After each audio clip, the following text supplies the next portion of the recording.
We're good to go. Excellent. Okay, let's call the Italian Village Commission meeting to order for Tuesday, 14th. Is that what we are today? September 14th, 2021. Our next business meeting will be Tuesday, September 28th, 2021 at 12 p.m. here at 111 North Front Street, second floor, room 204. And the next regular hearing will be Tuesday, October 12th, 2021 at 4 p.m. at the same spot. Swear in staff, if you could raise your right hand, state your name for the record. Jacqueline Lehman, Assistant Historic Preservation Officer. And you promise to tell the truth to the best of your ability in your testimony this evening and afternoon. I do. Okay, excellent. Let's introduce everybody. If you'll state your name for the record. David Cook. Jason Sudi. Shannon Burgess. Paige Schmaling. Thank you. Do we have anything that looks like we got something on here before? Anything public forum? Nope, just a lot of words. Just speaking about specific applications. You said no one is? No public forum. Okay, sounds good. Can I have a motion for approval of the staff approvals? Of the past minutes, right?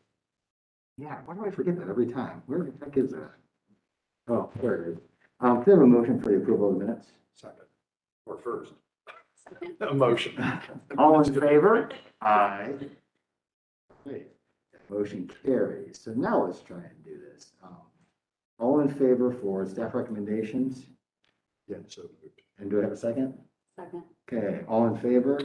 Aye. And then I'll go to the abstentions. It starts, looks like on page 7. 6 maybe. Nope, starts on page 6. Okay, 1145 Summit. 1135 to 1143 Summit. 110 to 112 East 4th. 285 East 4th. 967 Mount Pleasant. 951 North 6th. 305 East 5th. 1102 to 1104 Mount Pleasant. 59 to 61 East Russell. Yeah. 674 Pearl. 1063 Matt Glazer, or Summit. These are really falling apart today. 1104 to 1108 Summit. That's it. Okay. Anybody have any abstentions on that list? Nobody. Okay. There we are. So those are approved. Okay, staff, anything else we need to know before we dive into this thing today? Basis. There we go. So with that, let's just dive in. The first application is IV-21-09-013. Do we have the applicant here for that one? 1104 to 1108 Summit? That one was on the staff approval list. The end of it. Yeah, but I think we do have some elements that weren't. Yes, there's a separate portion of it that was staff approved, but the citing portion is the one on Looks like we'll have to wait on that one and see if the applicant shows up. So let's move to the second one, 1140 Summit. All right, come on up, sir. We'll get you sworn in and then we'll turn it over to staff. You will please raise your right hand and state your name for the record. Devin Dagger. And you promise to tell the truth to the best of your ability in your testimony this afternoon. I do. Okay, great. Staff? Summit Street is the Buckets application is the result of the code violation for work already completed. The work includes replacing wood window frames, replacing fence touch existing, constructing a 2-car parking pad constructed out of concrete for this needed documentation, painting the house down in slate, I think that's supposed to say. And so the commissioners at the business meeting requested scale to measure drawings for the parking pad site plan and for the window trim, as the commission wanted to confirm that the replaced window trim matched the original trim's dimensions. The applicant has submitted drawings for the parking pad, window trim, and additional photos of the parking pad area. The application was continued at the August 10th hearing to enable the applicant to attend the meeting and have a dialogue with the commission. The staff recommends approval of application IV-T1-08-014, 1147th Street, with the condition that the new window trim matches the exact dimensions of the original trim. That is based on the standards for alteration, and we also have a speaker for this application as well. Okay, so we'll have the applicant first, I believe, and then the speaker, is that correct? Is that reverse order? We haven't had a speaker, So so. we usually do the speaker. Oh, do we? Okay. Who's the speaker for this application? Great. If you'll come up and you can stand or you can bring a chair, whatever you're most convenient with. But if you kind of come up in this area so we can catch on the audio, and then I'll have to swear you in. So can you raise your right hand, state your name for the record? Michelle Marsh. And you promise to tell the truth and the best of your ability in your testimony this afternoon? I do. Great. We do have, I think, a 3-minute time limit, so Sure. staff will let you know when you've reached that, and hopefully you'll have had time to say what you need to say. Appreciate it. Great. So with that, Hear me on audio? I close enough. actually, you can even grab that little mic right there since nobody's using it. You can either sit or stand, whatever you're comfortable. No, there.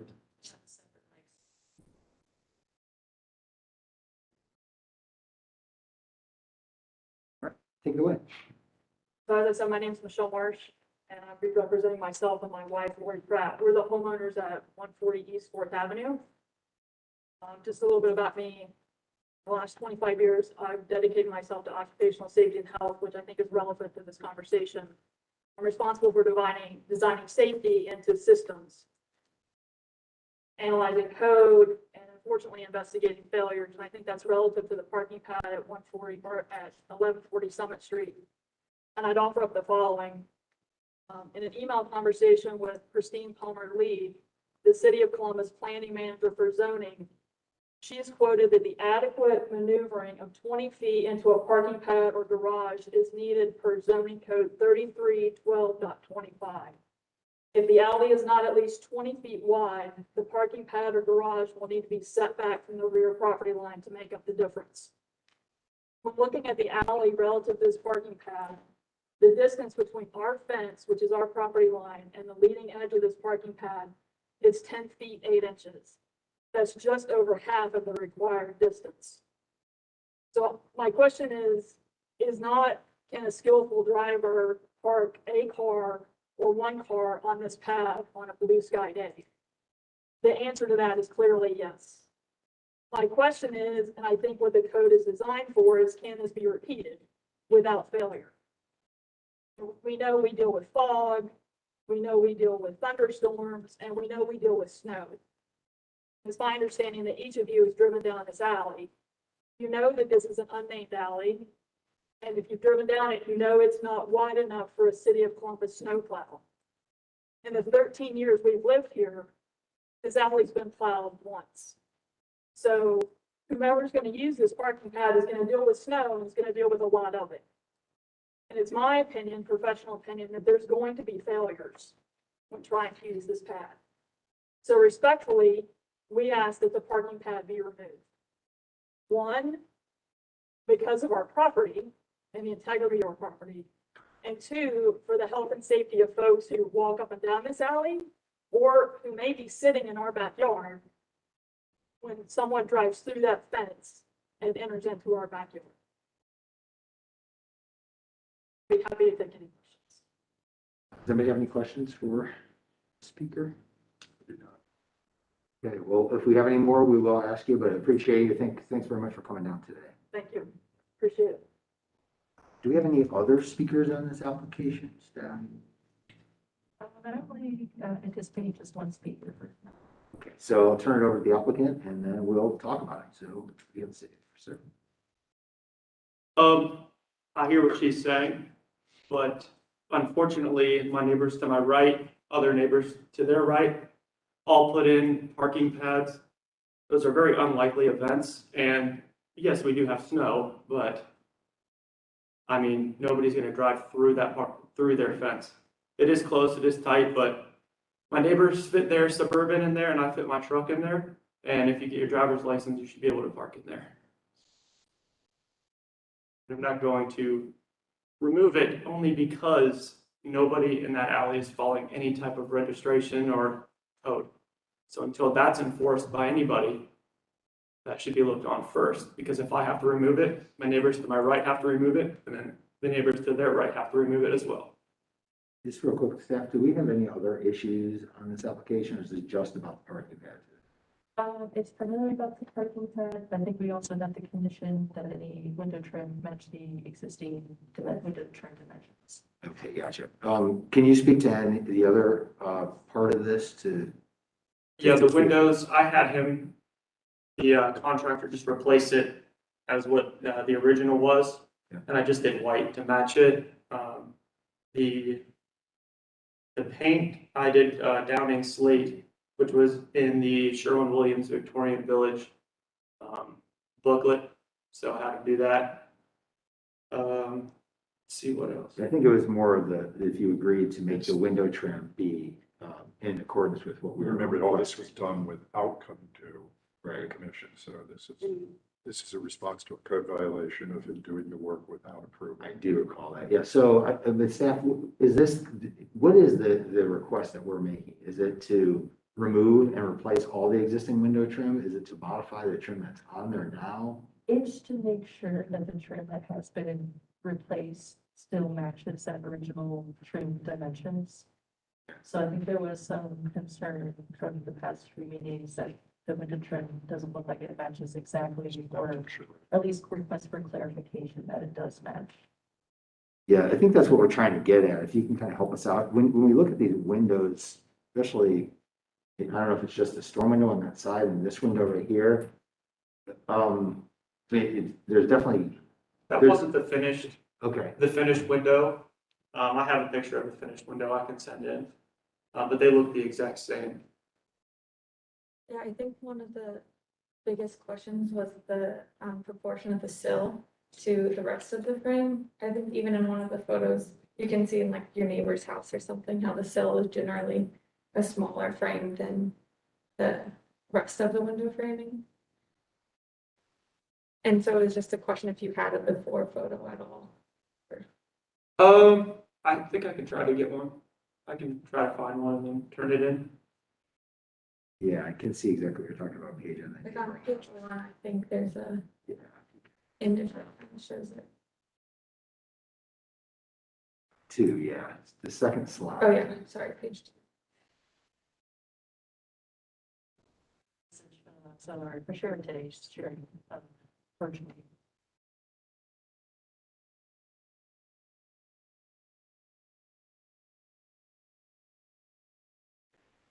So it was just Oh, confirming. yeah, right there. Actually, that one worked too, but. Yeah, one more down, I guess. We have a virtual, tech support, so. We got a lag. What page was That one works right there too. It's kind of hard to see, but if you zoom way in there. It's a neighboring house, you can get, there you go. Yeah, that's a great spot page. So, Yeah, that's just generally in the area more appropriate, having that slimmer sill, but the confirmation was just to make sure that the previous trim was Yeah. what was replaced with. Okay. Yeah, I believe I have a picture of it, so I can send that in. Yeah. okay, so staff, are you comfortable working with them to figure that out? Okay. So let's turn our attention to this parking pad then, which seems to be the more pressing issue of concern. Commissioners, what are your thoughts on this? It is sort of at the end of, toward the end of where the other alley comes through that backed up against other houses. So it's not back to back unit here. So thoughts? So my,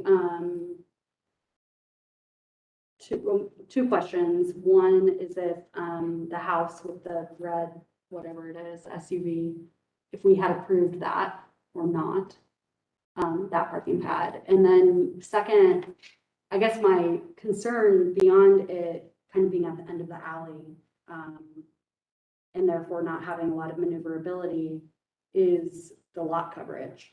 It covered I think it goes against also our lot coverage requirements. Basically, cemented in the backyard. So I feel like I can't make a complete educated opinion on it until I know what we did for the house next door, because if we've been approving these, if we approved right next door, I don't think we can not approve this, but I think generally we wouldn't probably have approved this specific pad. David, thoughts? Yeah, this is a challenging situation. I mean, obviously, had it come before us, we would not have approved it. So the person did this work without approval. And to that end, that's their risk. And to that, clearly his large truck seems that there's plenty of space. I'm guessing that's close to 4 or 5 feet from where your front tire is to the true I alley. made sure it was big enough so you could fit 2 cars. Width-wise, I'm Yes. talking about length-wise that you seem to have come way out. And if we can get the other picture that doesn't show that one. It appears that I'm seeing, if this were your actual property line, it looks like this one almost violates it. I don't have any history on this. It could have been done before any of us were here on the commission. But it clearly seems like some of that could be shortened as a consideration. I don't know that we want to make that today, but I think your commissioners are saying we need to check the next door and find out if that was ever permitted, or is that another example of somebody just going through and doing whatever they want, filling it up. I would be happy to break this into 2 parts and say the A would be the pavement, and it's to be continued until we get some additional history on this. And B, I would make a recommendation that we give staff permission to approve it pending a site visit or the applicant providing the necessary photographs to say that the work has been adjusted, because the picture we see here is not acceptable. Is that? The 2 parts, I think, makes a lot of sense, yeah. Let's hear from Paige on what she thinks on the purple pad. I guess I have a question for you, the coverage comment, were you saying simply like the impervious versus pervious coverage in the backyard, or is it? Yeah, and like general lot coverage of, there's no green space left now. And we would probably have not approved solid concrete. We would have looked for pavers. We would have looked for something else that would offset that water. Because clearly you see the alley is neglected, is not paved, that appears in a really situation. Yeah, it feels like we do need a little more information. I think this is a tricky spot in that we do have conditions all over the village where we've got either garages or parking pads that are against alleys that don't really have the full width that they should have. The problem with this one is this fence is so close on the other side of the alley. A lot of times there's like kind of a fake zone over there. It's sort of alley, sort of not, that allows things to function a little easier. And this one's really tight. I think one of the things, just to clarify, I don't believe that this is in violation of any code standards, because we have not been informed that there would be a variance required for this. So, respectfully, I understand that you got that code section from Christine Palmer, who was excellent at her job, and that is an accurate standard. I don't know if the application of that, because even if they were able to say there was nothing on this lot, they were able to put a garage even much further back, the throat of it still has to come out somewhere onto a public right of way. And so, yeah, go ahead. So she went on to say that in order for her to provide an adequate assessment of this, so developer provide more information to her. Sure, that makes sense. So she couldn't provide whether or not Right. it violated. Okay, that's fair. And I followed up with her to ask if he had provided the necessary information, and the conversation stopped there. So Okay. she believed that the parking pad was beyond his property line, but she needed a survey. Gotcha. Didn't have that information, so, Okay, and at that time, I wasn't going to pay to have the. no, that's not your responsibility. But I'm willing to do that to get the parking pad removed. So, It's so. just the missing piece of information. So I do appreciate that. I mean, it sounds pretty much like, it looks from our perspective, like we're probably going to continue this portion or vote on it if the applicant doesn't want to continue it, and through a request for more information. So I think the best thing would be for us to, As for. If I need to cut it back, Yeah. I'm more than happy to cut it back, but I made sure that it wasn't going into the alley. No, I understand. I think what, That's a good point, that we, need preliminary feedback. I think that's right. Just ask them. So we have that information for that question. yeah, I think the biggest thing, and I appreciate you doing all that research with her. It's a very different issue if it is a zoning violation, because then there's a whole different set of standards through the BZAP, or through the Board of Zoning Appeals, than if it's, simply, just a matter of certificate of appropriateness. So we'll follow up. I think that's the way we're gonna go, unless you want us to vote on that tonight. I wouldn't, get a sense that there was a lot of positivity about your Yeah, voting Bill, yes tonight, This is but, the first house that I've ever done work to. I just knew it was short north and no, I got you. I can make some money. So I didn't know what I had to get. No, I permits for understand. and whatnot. I think that, obviously going forward, this is what the problems people find themselves in when, things happen without going through the process. I think what I'm gonna recommend is we take a vote on the windows so that you can move forward with staff in order to figure those out. And then David, you suggested continuing the second part. It is up to you. If you want, we can take a vote on that, on the parking pad tonight. But I think as a commission, we want more information. Okay, I can provide more information. Okay. Just let me know what you'd like and I can get it over to you. And just as a point, just so this isn't kind of like this random hanging in the air, because I think it's been said, we wouldn't have improved it. But I think from my perspective, had we looked at this initially, I could have found a way that you could have come up with a solution that would probably be, a way to get a car in and out of that. Yeah. I don't think this is the solution. And even though this isn't a one-way alley, it may have required you only being able to enter and exit that car in a manner as if it were a one-way alley, which would be a little constraint on the parking for you personally or this house. Sure. But it would also then make it a lot safer for who is across the street and a lot less likely that somebody's gonna smash into that side. I don't know if that would have been the solution, but I agree with David that I don't think I would have picked this solution. So with that, can you make a motion on the siding? Sure. So we're going to break this into an A and a B. Originally, A was the parking pad, if we could do that one first. Sure. And we're going to make a motion to continue that and request that the applicant provides information to staff. We will also ask staff to please check to see whether there was approval of the reference next door. And also, can that be not just historic preservation staff, but through zoning staff as well? So Exactly. they can direct it to zoning staff. I think we also heard that it would be helpful if we knew whether this concrete is over the property line. That would make a tremendous difference in voting on this project. And so initially, I think we should ask the applicant to give us a copy of his survey, which you must have had when you bought the property. And that would also tell us, does that violate the property line? That's good. So we have a motion on the table to continue this part, the pad. We have a second? Second. Okay, let's say, all in favor? Aye. Opposed? Okay, that is approved for continuation, so work with staff, and then we will keep you up to date. We have, I believe, your contact information to make sure that you're aware of the next hearing where it will be heard, and we do appreciate that. That's a lot of legwork. We always appreciate that very much. So then do I have a motion on the separate? Yeah, but I hope that the speaker will not leave until after this, because I would like to address the speaker on a point. Sure. Yeah.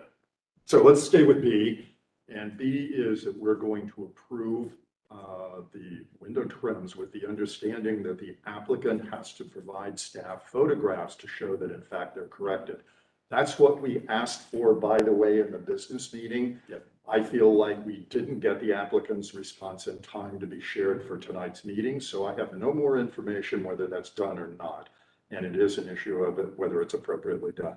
So if staff will receive that and say, yes, it was done correctly, that does not need to come back to this meeting room. Otherwise, it's going to have to come back. Okay, do I have a second? Second. Okay, all in favor? Aye. Opposed? Okay, that motion carries. So you're, oops, again. Well, does applicant understand all exterior renovations? I do know. Okay, Yeah. just making sure. They, They want to replace 3 windows in the front, so I'll be coming through you guys for that. Absolutely. And Yep. stuff like that will typically go through staff and you don't Yeah. have to come before us if it's done Okay. properly, so. Okay. Okay, and you had something further? I did. I just wanted to thank you for bringing the comments that you made to this evening's, because there is another application later on the agenda that this is a very important issue. So thank you for having the clarity to bring that in front of us right now. So thank you. And obviously, everybody's welcome to stick around, but if you want to leave, we understand that. Okay, moving on. Oh, do you have any questions for us before we? Is the paint good? Oh, That that's, wasn't an yeah, issue. that's all. Okay. So, too. Yeah. It wasn't an issue, but if you choose to do any other development in the area, Could. there is a historic district. Yep. It does require any modification to the exterior. Change a light fixture, change the signage, change the paint color, steps, anything needs to come Sure. before the preservation office. Please don't do this again. Okay. Yeah. Okay, Say that the other pad that you're going research into was there when we bought the house 13 years ago. okay. Unlikely, right. We'll see what we can do. I'm not trying to get anybody in trouble. I'm just saying if they're along the same lines, it should be accepted. Okay, thank you very much. So moving on, we'll go to 1026 North High Street.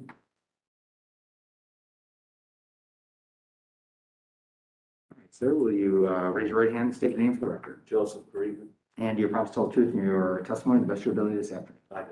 Okay, great. So staff. This application is also the result of the code violation for work already completed. The work is replacing 4 awning fabrics with the same as existing, but with added restaurant graphic above the door, and adding restaurant graphics to the front door and window. At the August business meeting, the commission asked whether the graphics are located on the inside or outside of the glass, and whether the glass has been frosted. The commission noted that the takeout notice reads as an advertisement rather than signage, and that there's a website listed on the door.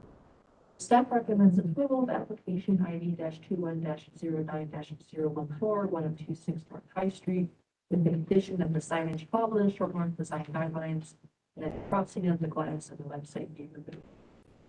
Basis for the application is the short north design guidelines for commercial storefronts and signage. That'd be the basis. Okay, what do you got for us? I didn't do this personally, but as far as the graphics goes, I think that was done just because of COVID. They were trying to get a little more business brought in. We've also approved an outdoor patio, which kind of serves the purpose of noticing the building. As far as I'm concerned, either way on the graphics, they can stay or go. The awnings, I think, are appropriate. So willing to concede on all the window graphics if we for the awnings. Okay, let's talk about the awnings first. Does anybody have issues on the awnings? Well, they don't exactly follow our guidelines. I think they're reasonably appropriate for the building and they could stay. Okay, sounds like we're good with the awnings. So let's talk about the window graphics. Are there any particular comments anybody else has? Do we think they all need to go, certain ones, or? I don't mind the ones on either side of the door, the main door, but the takeout one on the far right is not appropriate. It is virtually an advertisement. Don't allow other stores to do that, and that one needs to go. Yeah, the commissioner's page. Yeah, I think just echo what you said, the advertisement part is inappropriate, and then the frosting question, I believe, was along the door, correct, if that is frosted or not. I don't believe so. I think it's just, it's like a black, It's reflection. yeah. Then I don't have any other comments here. Are you saying that you prefer it was not frosted? Is that what you're saying? Yes. Shannon, yeah. Same at the page. Okay, so do you agree with that? That Yeah. remove the side windows and then this other graphics can stay without it being frosted on the front? Yes. May I ask, are you the building representative or are you the tenant inside this? I'm the building representative. Okay. That's not on the agenda tonight. However, if you look at this picture, if we could zoom in on the one that the hand's on right now. You need to do some maintenance on the front. Oh, yeah. All facade. Please work with staff on what you choose to do. Absolutely. But given the important history of this building and this whole facade, which page you may not know, the building was originally out in High Street. And when High Street was widened, two buildings in the short north were strongly modified. The front of the fireproof building, this is all relatively new in quotes, and also the Greystone. That was out in the street at one time and they tore off units off of that. So anyway, all of this terracotta, et cetera, is important too, and those doors are not looking like they should for this building. Absolutely. Okay? Yes, sir. Okay, we can make a motion. Move to approve application IV 210904. Do you mind if we would add with the stipulation that the awnings are approved as is, that the additional signage as was discussed tonight is removed? Yes. Does that work for you, staff? Yes, it does. Okay. If that's okay. Yeah, okay, it's a second, great. All in favor? Aye. Opposed? Okay, motion carries. Thanks a lot. Appreciate it. Okay, moving on. Number 4, 164 East 3rd Avenue. What's going on? This is more than I've ever seen. Everybody in the whole city did. Hello, will you please raise your right hand and state your name for the record? I'm sorry, I'm hard of hearing, and I read lips a lot. and- No problem. If you raise your right hand and state your name for the record. Greg Smith? And do you promise to tell the truth in your testimony this evening? Yes, sir. Okay, great. And staff? This application is also the result of a code violation for work already completed. The work is the removal of the front porch infill and replacement of the porch soffit fascia gutter with new. So the front porch infill appears to have been a non-historic contemporary alteration. The porch fascia corners do now appear elongated and flat in contrast to the bolting present on the prior cornice fascia. Commissioners at the August business meeting noted the removal of the infill generally appeared to be an improvement. Some commissioners noted that the beading on the fascia and corners could pop out better to match the prior appearance of the fascia and cornice. The applicant has followed up and noted that the beading or the detail on the fascia might be a more modern iteration. Generally, staff recommends approval of the application by B-21-09-015, 164 Eastern Avenue, with the condition that the porch fascia and cornice better match the previous folding, if that's relevant. And that is based on the standards for alteration. Okay, what do you have, sir? Whatever you want to tell us. So, sorry, I didn't really hear what she had saying, that at some point, somebody had enclosed the porch. It looked like a crack house. The neighbors went crazy when I opened it up. They were so excited. I apologize. I didn't think I was doing anything wrong. You know, the city came out and said, oh, you didn't need permits to replace this, but obviously I needed your approval for colors and different things like that. Tried to put it back the way it was. The beading that I believe that she was referring to, if it's on the right side of the porch, it was a fascia, and the current roof right now has like 3 or 4 layers on it. And so you had the fascia, the roof, and what it looked like is previous homeowner was like, instead of ripping it off and replacing the fascia, he just nailed another board on and put more drip edge in the roof, and decades later it happened again. So it has those 3 things on the right side. Nowhere else on the house are those details. You know, I didn't touch the framing. I put shearing on it just to make it stronger, stuff like that. Put the siding back, the same stuff that was there. Yeah, so I think it looks great. I live around the corner. Yeah, I don't have any problems with it. You do need to come in to get approval if you're gonna do anything else. And that Yeah. way we can avoid any kind of misunderstandings. But in this particular case, I think it's a great restoration. Okay, great, thanks, I appreciate it. I agree.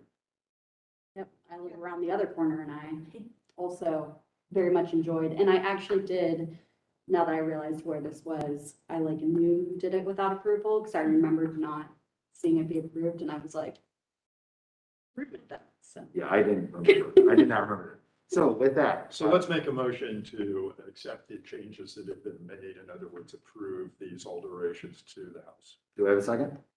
and All right, all in favor? Aye. Opposed? Okay, you're all set. Thanks a lot. Great, thank you. Yeah, it I'm does gonna look do great. my back porch and I'll definitely come see you guys. Yeah, do that. Yeah, we'll look forward to it. Great things to come. Great, Thank you. Okay, moving on to 255 East Third Avenue.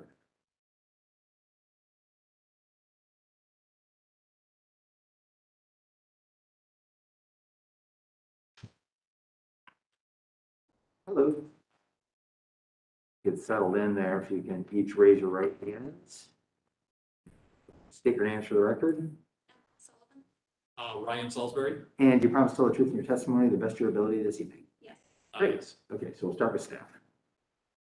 Applications for exterior building alteration was for the August meeting. The application is proposing to remove the rear stoop and add concrete patio and steps.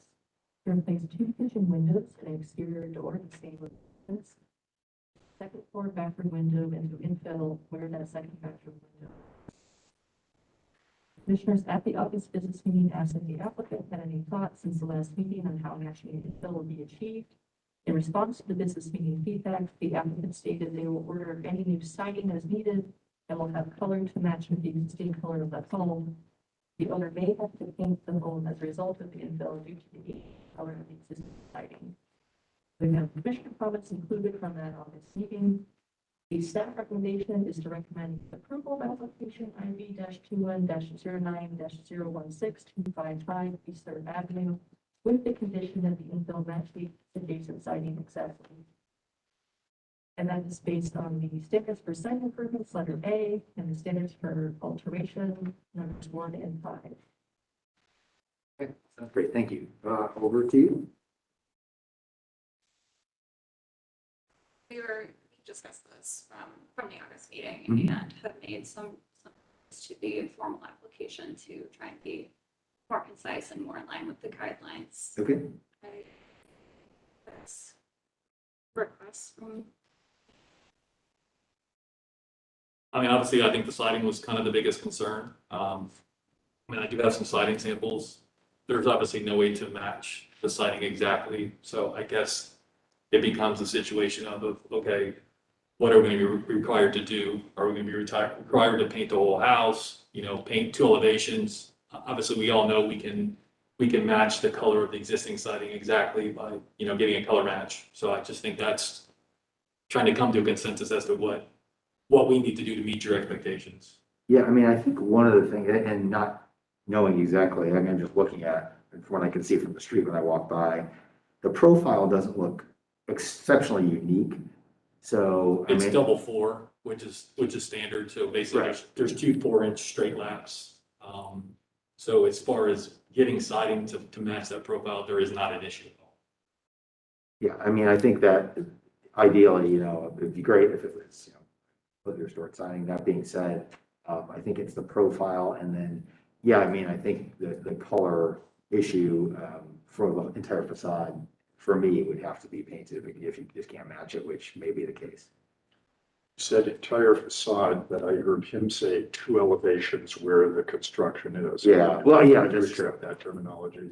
I'm most concerned about the front facade, just because of the proximity of these houses to each other, but I'm open to any discussion for ideas about that. What do you If we go to, I just have a quick question, because I wasn't here in August. Is this an original opening? This window? think? it is. And then what we discussed was that because the houses are so close together, you honestly can't do that. And then we raised the issue about from inside, they are going to have that window is in the shower, which means water is running inside and just long term. See right there, that picture. Oh, I see now on 22 how close the other house is. Okay. And Sorry. see where the condition is Yeah. in the house. So imagine maintaining it so the water doesn't. So I think that, And I think unfortunately, you're probably gonna have to paint the entire house. I can't see us, I can't see us approving them only painting one or two facades and having the whole house not matching paint color. A little weird. It's a little weird and it's gonna lead to, like, I don't want to set precedent for allowing you to do that and I having get it. then It just everyone. obviously comes, at some point it comes to money, so that's obviously why Emily's here, like, as a contractor, we try to do the best that we can in order to try to meet people's budgets at some point, so Yeah, I get it. So I understand both sides. yeah. And I am willing to look into painting the entire house. It's certainly an aged house as it is, so the whole goal of this project is to give it a facelift inside and Yeah, out. can have a prettier. There's nothing wrong with the color you have now, but there are a lot of it. That's all I'm saying. So, And that is an option to changing the color as this wasn't its original color, so you could then pick a different thing. So that has to be submitted as a separate approval then? Staff can You can approve do it. it. Okay. Okay. It's being paint color where there's sort of. Do you need like a rendering of what? Color would look like now. Okay. Just a digital, color chip, so it's not an actual physical chip that you need to send, so if you have like the hardware store thing where they have SW1, 2, Gotcha. 4, or whatever, it's fine, we just need to see what the color is. And I guess to go for that, if you submit that for the siding, if there's any plans to change the trim or any colors on that would be submitted with that, or acknowledge that you're leaving the trim the same, Okay. just so it's clear. Okay, so are you okay with those? I lost my thing again. Are you okay with those, that criteria, match the siding, and then, I mean, do we want to just say the whole house has to be painted? Is that where you're headed? I think so. Yeah, would you agree with that? So, I would make that motion to accept the alterations to IB 2109-016 with the understanding the applicant is willing to repaint the exterior so that all facades are. So, do I have a second? Yeah. All in favor? Aye. Opposed? All right, well, we look forward to it. It's gonna look great. Yep, Thank you. thanks a lot. And over to the next is 1162 Summit.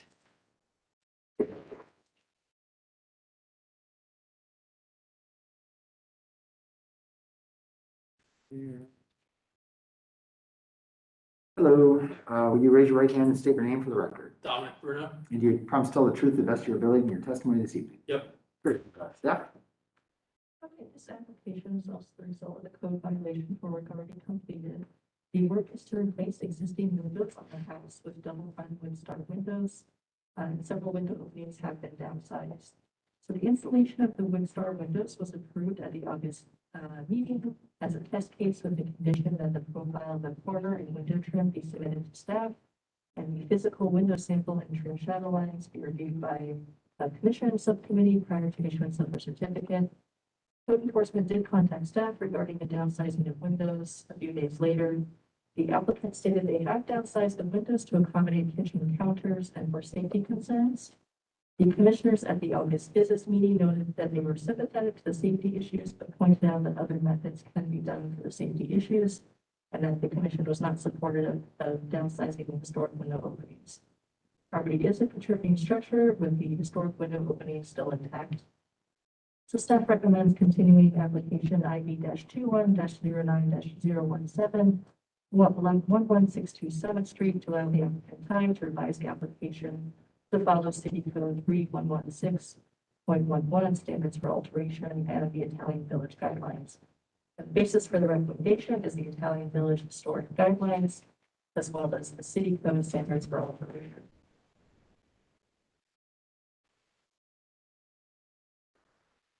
Like, once you get into the application, that button is better.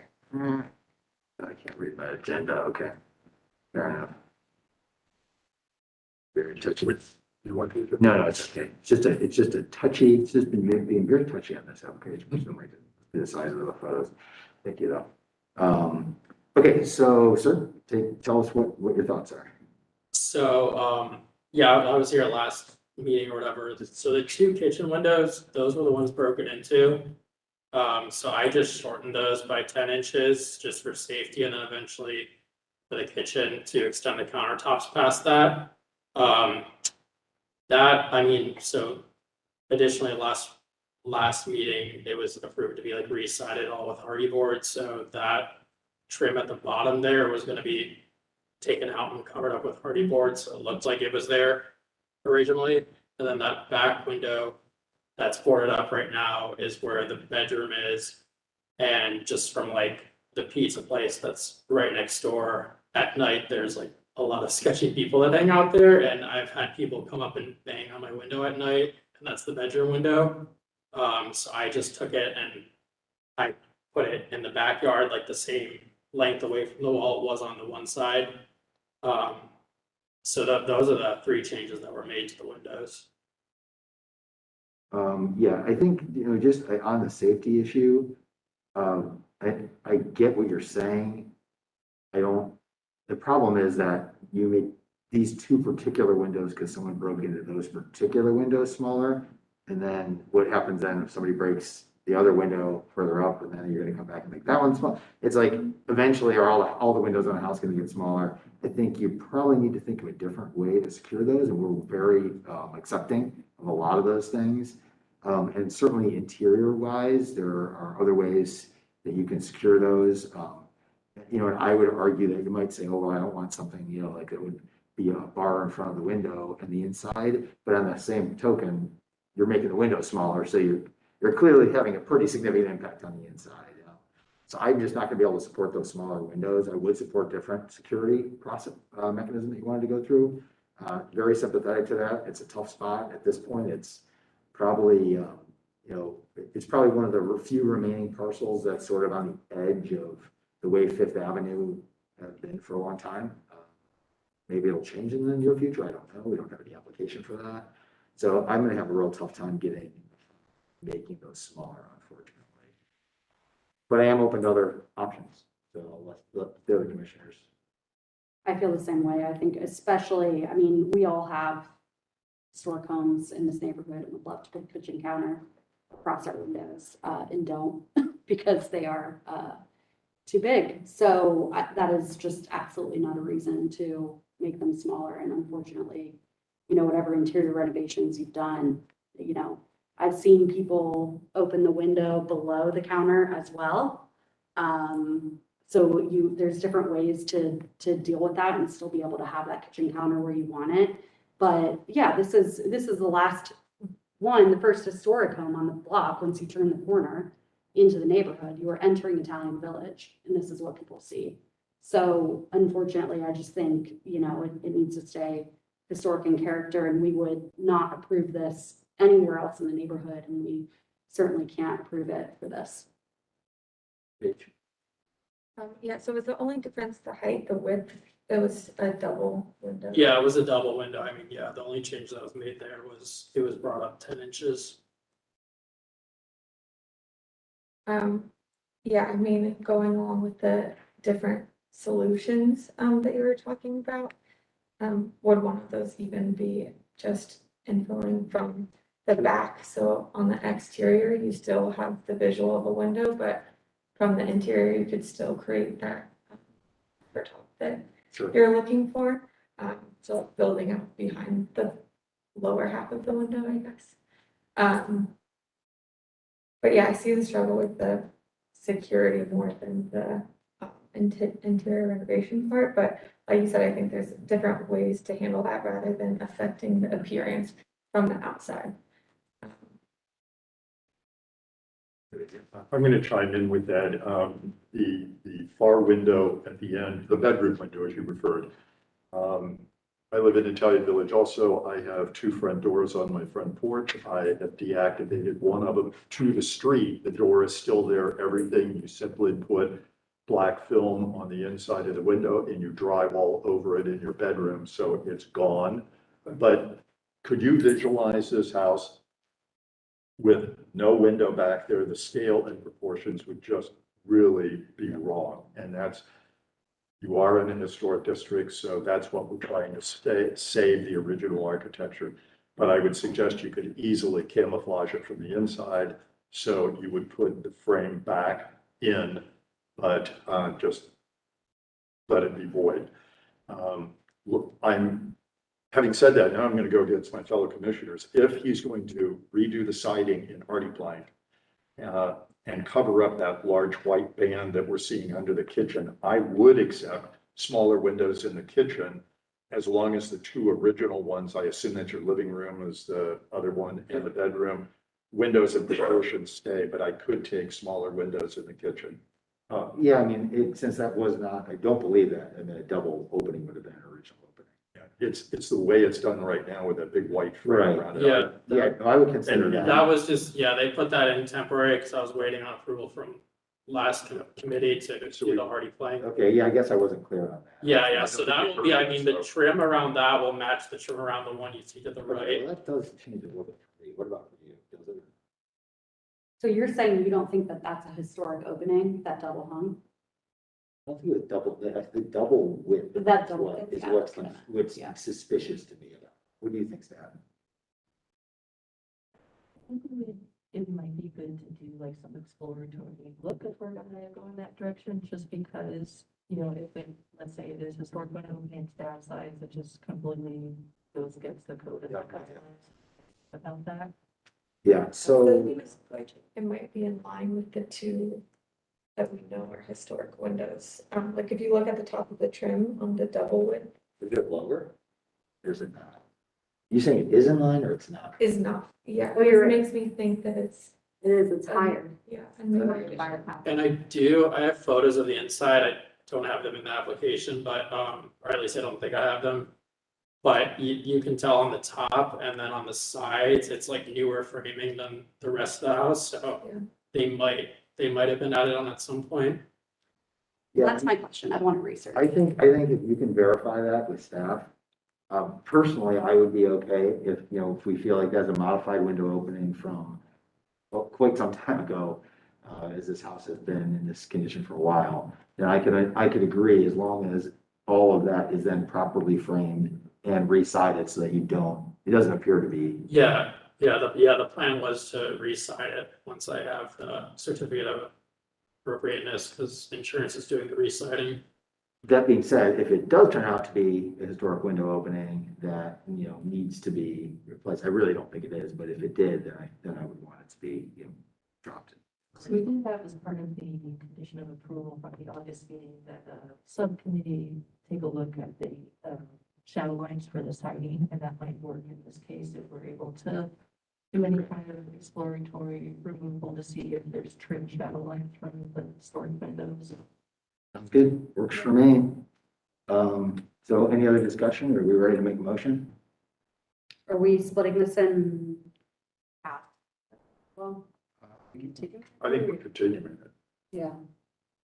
Yeah, I guess. While the exploration is. Yeah, I mean, I guess they're already in it, so is that all right with you? We'll continue it and then you can give them more information. to Yeah, staff. that's fine. We do have one commissioner on the subcommittee, but if there's any other commissioners that want to be on the subcommittee, I think we could have, you know, one more and would be perfectly acceptable as well. Who's on? Who's on it second? now? Commissioner Michael Smith is, Oh, okay. was last time called in to be on the subcommittee. Not to volunteer you, but are you interested in Paige, since you have a better working knowledge of architecture than we did? sure, I could do. Okay. Excellent. Not that urban planners don't want to play. We're very interested. Okay, so we're gonna continue this then, and we'll figure, between staff and whatever, we'll figure it out, and then in that case, it sounds like we're leaning toward a solution that can work out for you. Okay, yep. We would follow up with the commissioner's site visit. Okay, great. So do I have that motion to continue? Move to continue application, IB 2109017. And do I have a second? Second. Okay, all in favor? Aye, opposed? Great, all right, thanks a lot, appreciate it. Okay. Very, Since you're going to serve on that page, we're with Brooke. let's make sure that we try to get the picture from the side showing us maybe the window holdings and how it'll tell us a lot as a group. Yeah, it's getting there. Okay, so 1097 Say Avenue.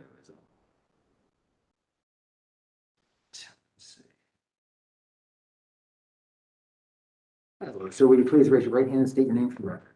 Jonathan Suhanek. And do you promise to tell the truth and the best of your ability in the testimony this evening? I do. Great. This application is proposing to construct a wood deck connecting the back of the house, garage, driveway, and backyard. The deck would be 9 inches off the ground, with some joists partially buried, and the deck would measure approximately 15 by 18 feet per the submitted documentation. So at the July Italian Village Commission business meeting, the comments from them were that the commissioners were concerned about the height of the proposed deck and someone being able to look over the existing privacy fence. And the commissioners at that time requested that the site plan indicate the different materials, that there was some confusion over the yard versus all grass. The applicant submitted an updated site plan in response about the privacy concerns. At the August business meeting, the commission noted the proposed deck should be lower, such as 6 inches versus 9 inches, and that the new deck should be a platform as opposed to a raised deck. The commission reiterated that the deck should be flat with no railing and no clearing. In response to the business meeting feedback, the applicant has stated that the reason they are requesting a raised deck is to make the backyard the same level as the driveway and garage, to avoid tripping hazards. Just to note that decks are generally considered a suburban style feature out of character with the historic village. The staff recommendation is to recommend approval of application IV-21-09-018, 1097, with any clarifications to be submitted to HBO staff for review and approval prior to issuance of the certificate, with the condition that the commission suggestion of the proposed height being lowered is followed. The basis for the staff recommendation is standards for site improvements 311613. Okay, where do you? Okay, so the purpose of creating this deck is that there is a lot of up and down action in the backyard going from the garage to the driveway to the rear door of the garage. My parents, when they come to visit, both of them have tripped over it, and I'm a little bit more fleet of foot, and I have also stumbled a little bit, not quite to their extent, but I've stumbled a bit, and I view it as a safety hazard that I would like to correct. Okay, let's kind of go around. One thing I will say, just for, I think I mentioned this at the business meeting, is that while it may be a matter of semantics, I do think there is a distinction between what I would consider typically a deck and what we've approved in the past, which has been more of what I would consider a platform. And while others may disagree, in my mind, I think of a deck as being raised to a level where it has, several steps that go up to it, has a railing around the outside of it. It's typically more at the level of the back door of a house. And the platforms that we have approved have been low and have been more of a, an individual step up or so from the baseline of where the yard is. So just as a little background, as I recall from the times we've seen these. So with that, thoughts? Who wants to start on this one? I am fine with this as long as it does not go any higher than it needs to meet. Yeah, I mean, the garage situation looks interesting. So are you going to be removing these concrete pillar? Like you have fake steps. Yeah, those are cinder blocks. So will those be removed and the deck is going to go up to It will be flush with the cinder blocks? It will be flushed with the height of the driveway and the height of the bottom of the back door. Got it. Okay. Sorry, I just realized you can't see what I'm pointing at. Oh, okay. Yeah, I mean, I'm fine with it. And there is no railing or anything like that being. No. Okay. It's a low platform. Paige? I guess one question, is there any plans for that AC unit or what's happening with that? So on the design, you can see that the deck will kind of L around the AC unit. another one. Right there. The AC unit in the top right corner, that's where the AC unit is, and you can, the deck, there's like a opening that's cut out for it. Okay, and then so then the door beyond from that photo will still be on ground level? Like there's a door stepped up on the concrete porch and then there's a door beyond. The concrete porch, there will be probably 2 wooden steps going up to the existing concrete porch back door. Yeah, and then there's like, I think I'm reading it correctly, that there's then a door set back at like a lower level. Yeah, that door beyond, is that still opening up then onto ground level? Which door, the bottom right of that picture? Yeah, yeah. Yeah, the platform will be flush with the bottom of that door. Gotcha, okay. Yeah, the 9 inches, I know it's normally approved as 6, but the 9 inches, especially since you don't have neighbors on either side of you, so privacy isn't really an issue. Sometimes that's been brought up, but yeah, I'm good with this.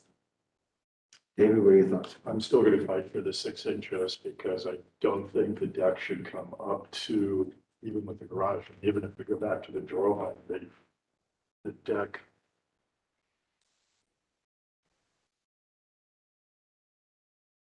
Opinion, if I'm seeing correctly, the door is about right here in the garage, it's not way out on this corner. This is the cutout for the air conditioning that I think you were talking about.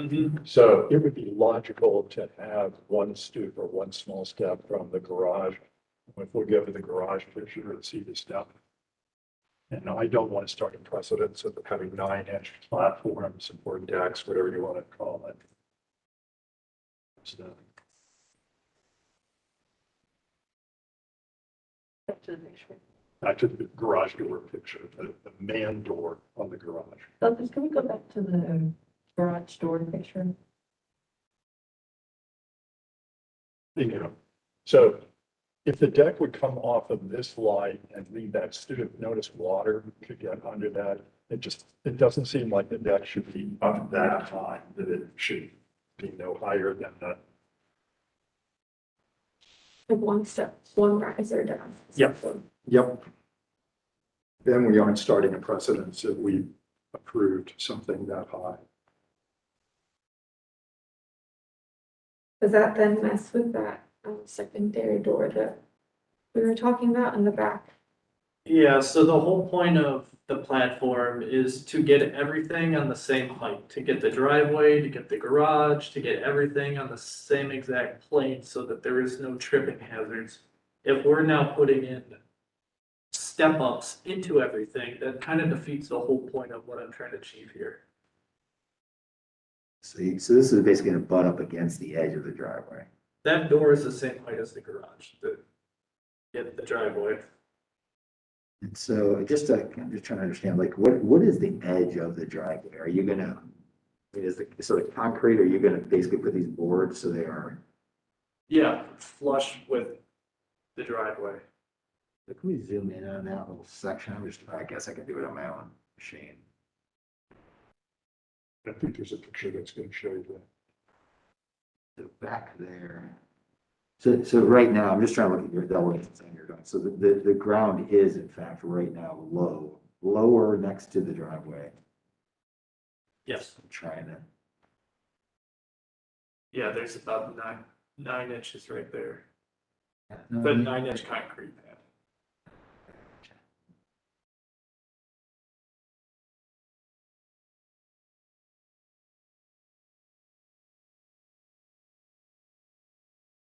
Did we ever get an answer on the door, the far back door?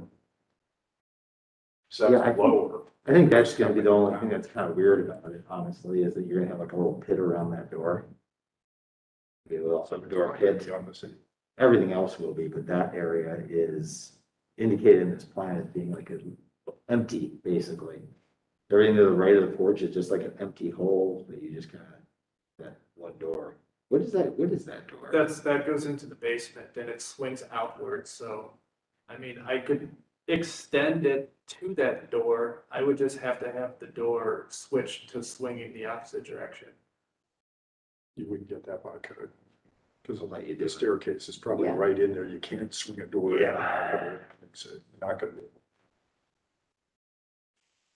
Door. Okay, yeah, I mean, I guess that part's gonna be a little weird for you, but I think other than that, it's, I can live with it as it is, or to match those elevations, so. Other thoughts? Okay. Does anyone care to make a motion of any type? Sure. If I could do this correctly, correcting. A motion to approve IV 2109-018. With the clarification that we're approving the 9 inches due to the fact that there's, no neighbors directly adjacent on either side of their backyard. And for safety purposes, to be flush with the height of the garage door. You accept this? Yes. Okay, so I'm gonna just call the roll on this, or do I have a second? Second. Call the roll, Paige? Approve. Yes or no? Oh, yes. Shannon? Wait, why are we doing it by name? also? Because I think we're gonna have a no. Oh, right, yeah, You say, learning new things every day. Yes, approved. and I'll say yes, David? Nope. Okay, so 3-1, you approved, and work with staff to get it off here. Well, thank you. Yep. All right, so, moving on, 853-857 Hamlet Street. You like leaving?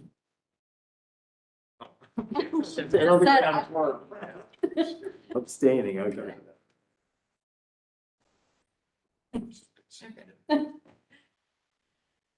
Okay, so will you please raise your right hand, state your name for the record? Oh, we're doing restroom break? Yeah, can we just take a quick? Yep, Should I say here or go back? sure, no, that's fine.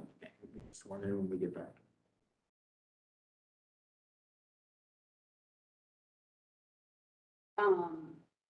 Jacqueline, is the application basically only the first 19, 20 pages? And the rest, because this is a 92-page application. Is it all just product stuff after 19 pages, or do we need to still do it? Yeah, so Yes.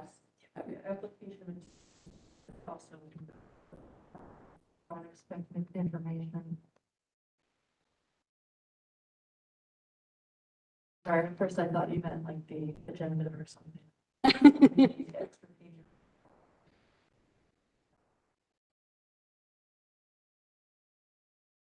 We still here to only go until 6, or not that we're in person, do we go?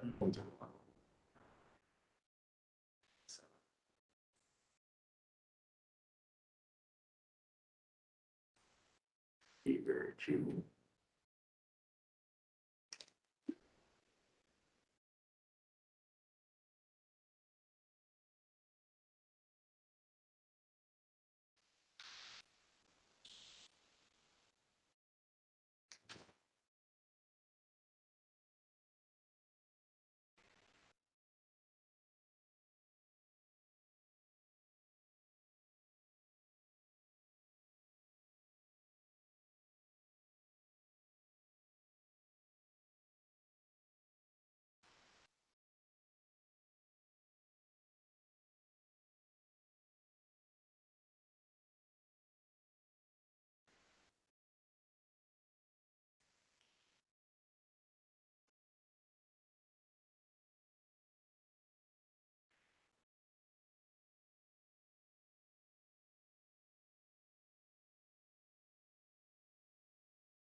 Okay, I think we are ready to get rolling again.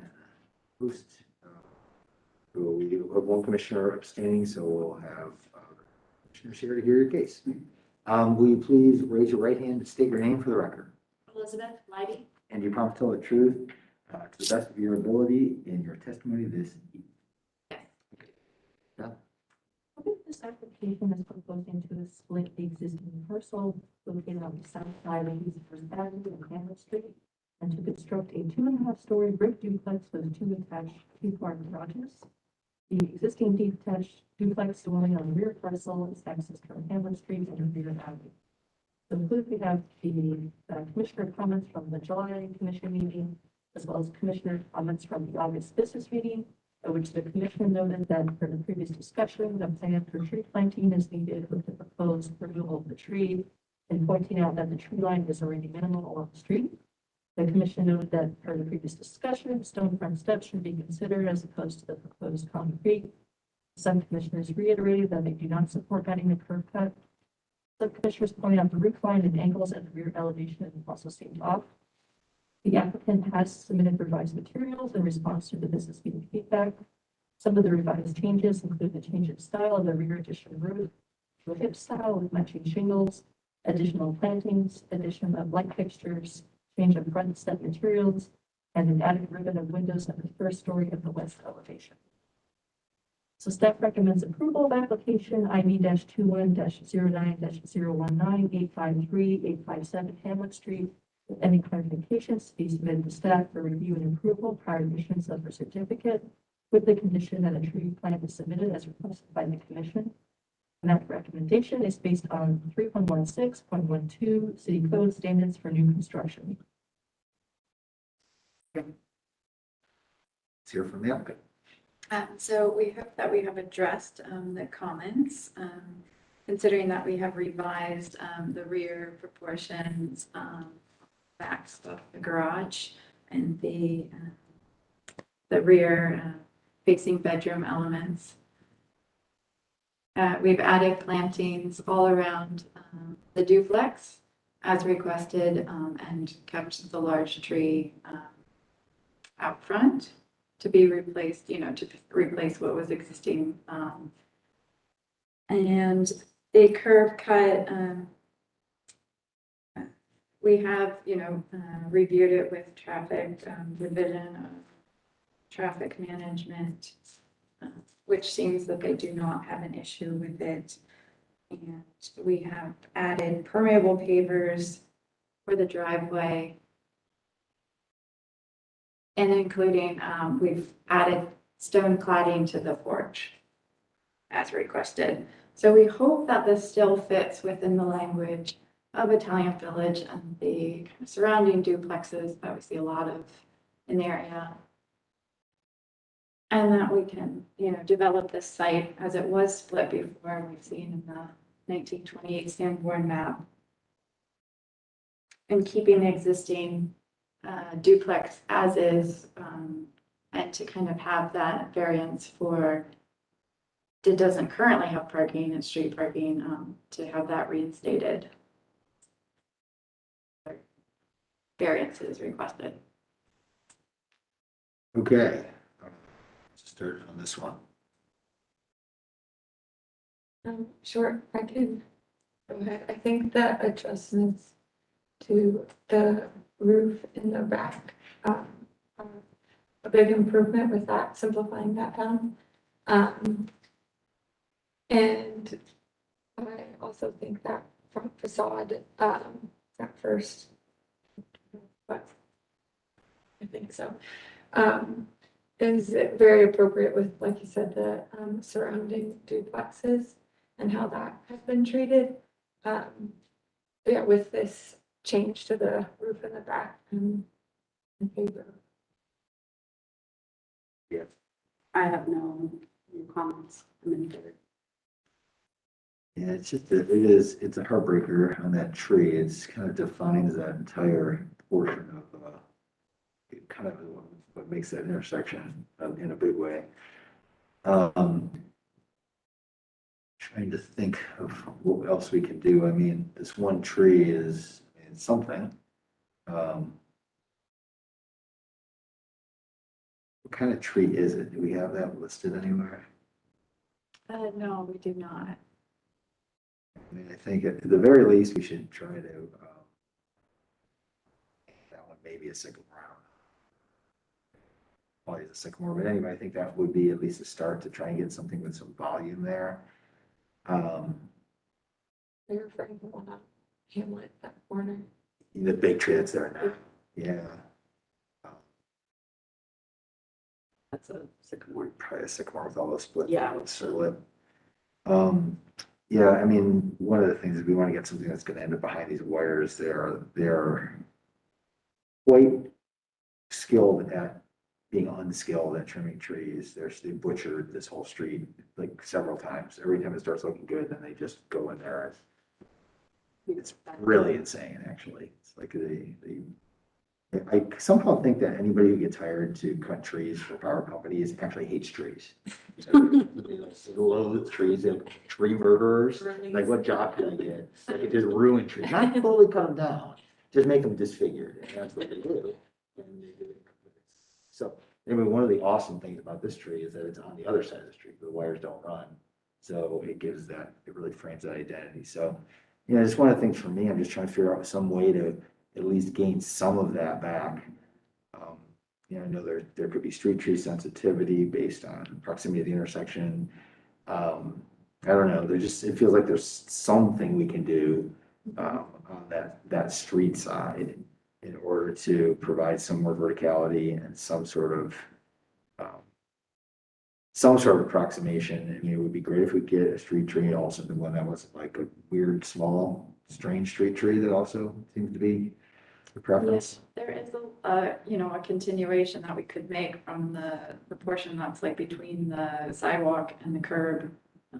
There are those street trees there that we could request Those would be nice. Those are nice street trees. in addition to the site tree. Yeah, I mean, I think that would be at least an effort to try to mitigate that. And again, I know, you know, there could be some concerns based on a new curb cut. I don't love the curb cut. Typically, I would definitely, push back on that even harder. I do think you're in a little bit of an unusual circumstance in the fact that you've got, and not that you need to be able to park right in front of your unit. That's not a given. At the same time, there are parking restrictions closer to the intersection. I do push that back a little bit. I believe that there is no parking on the west side of the street where the curb cut is. Yeah, that's correct. Parking On that is street. on the other side of the street. Yeah, on the other side of the street, you're allowed to park there. There's a pole that you're supposed to park behind. It doesn't quite get up to the corner there either. There's that drive straight across. So I guess what I'm doing is I'm meandering my way about to say, I don't think I'm going to vote against it because of that, but I really, really want to. So anyway, I guess that's all I've got to say. So, I think the one thing I request is a modified planting plan that more aggressively deals with how we can replace as much tree massing as we can on the site in order to try to mitigate some of what's going to be lost when that big one comes down. Fortunately, just down the street, it's nothing to do with you, but just down the street, on the other side of First, a large tree came down last year of its own accord. So we're losing the tree.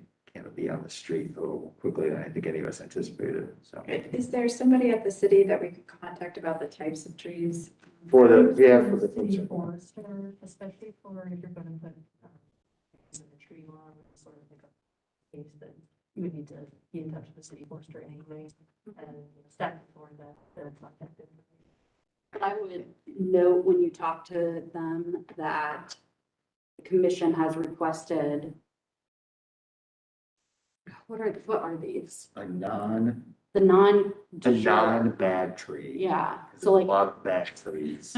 They're like the non-shrubbery, right, not the shrubbery. As opposed to a garden style tree. yeah, like garden style tree. Well, I would like an actual street tree though. That's what I'm saying. Like there's a lot of trees that seem to serve more of a purpose of what they do.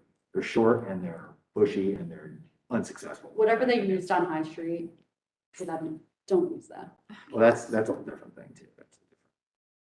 Yeah, I understand. And is there a recommendation, if we can get some medium-sized trees, we can fit them, how many, kind of a range of how many would be? They're gonna be really prescriptive on that, I think. So, I mean, I think, I don't see any way you get more than 2 street trees allowed in here, Mhm. on the Hamlet side. So if you can, that would be great. I don't see I don't see you'll be able to get any more than that. Most likely, there is one, that's planted now in front of the existing house. And that would be in between the sidewalk and the curb, correct? In that? Yeah, that being said, I think what I'd like to see, and, I'm happy to work with staff as far as like a smaller committee, a revised site plan that could potentially look for a little more verticality, even in that little space that you have. Mhm. I live in a unit right now that was recently built, that's a couple blocks away, and they're not huge, but there are some, vertical trees that are planted that are pretty narrow and really close to the building that I think you could find some species that would at least start to give us some element, that doesn't necessarily interfere with your architectures and windows, but gives you the opportunity to just kind of reclaim that corner a little bit. So as far as vegetation goes. So with that, I will accept a motion. Move to approve application IV 2109019, with the condition that an updated site plan be submitted to staff with committee, or you want a committee review? Yeah, I think for the landscape plan. Committee review for the landscape plan. The landscape plan should have, at least 2 street trees included on the Hamlet side.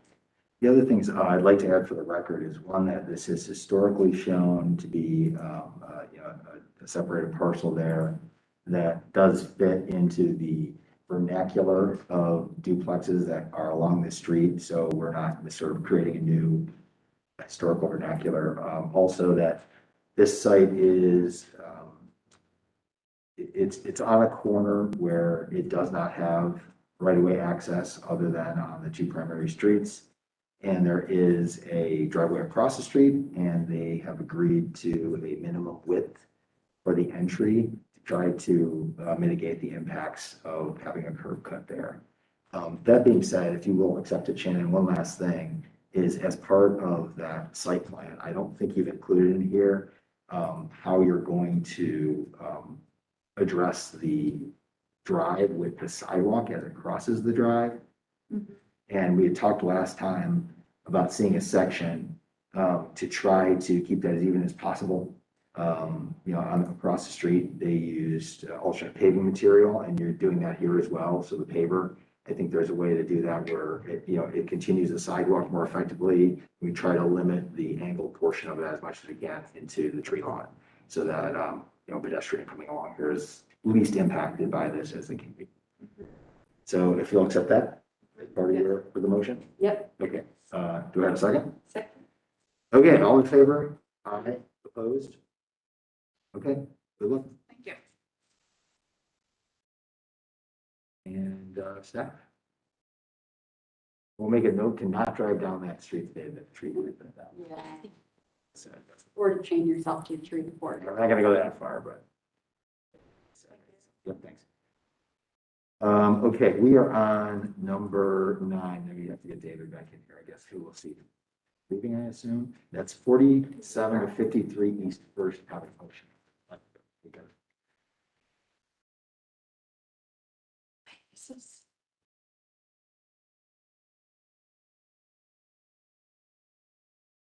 Okay, will you raise your hand and state your name for the record? Yes, And you promise to tell the truth in your testimony, to your ability, examiner. I do. Thank you. Okay, well, after David gets back, we will. Staff, tell us what's going on.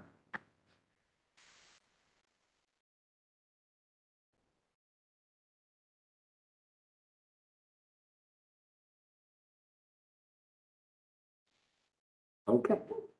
This application is proposing new construction to construct a 2.5-story townhouse building with a height that would be 32 feet by 3 inches. The proposed design will require a lot split in combination from 47 and 53rd East First Avenue. The existing structures on East First Avenue will remain. 2 dwelling units are to have a single car private garage access from the alley. Comments include from the July 20 Village Commission meeting minutes. And on the August business meeting, the commission noted that noted the presence of the existing mature trees and asked if the trees can be retained. The commission requested a site plan showing the existing tree and telephone pole locations. The commission asked if the impediment over only one door was intentional or if the different apertures over the doors were proposed options. The commission noted the impediments appear to be too ornamental and historicizing, and that they appear jarring in their adjacent location to the garage doors. Some commissioners thought it would be better not to have windows in the garage doors to reduce detail. The commission noted the window lintels with curved edges were not appropriate as opposed to straight lintels. And the commission asked to confirm the proposed dormer siding, what that siding is. The commission asked what the proposed driveway material is. And finally, the commission asked if any variances will be required. Staff recommends continuing application IV-21-09-020, 47 and 53 East First Avenue. Allow the applicant time to revise the application and submit any required variances. The basis for the staff recommendation are the city code 3.16.12 standards for new construction. Okay, Great, yeah, just to, provide a bit of context on the site. When we first proposed project here, it was 4 units, three stories with top balcony. Per your continued constructive feedback, we've certainly scaled that back and incorporated your suggestions. We're pleased with the product that we've come up with here. There was a point where you guys were recommending we either choose to go modern or go historic in order to pay homage to the Civil War era house to the east.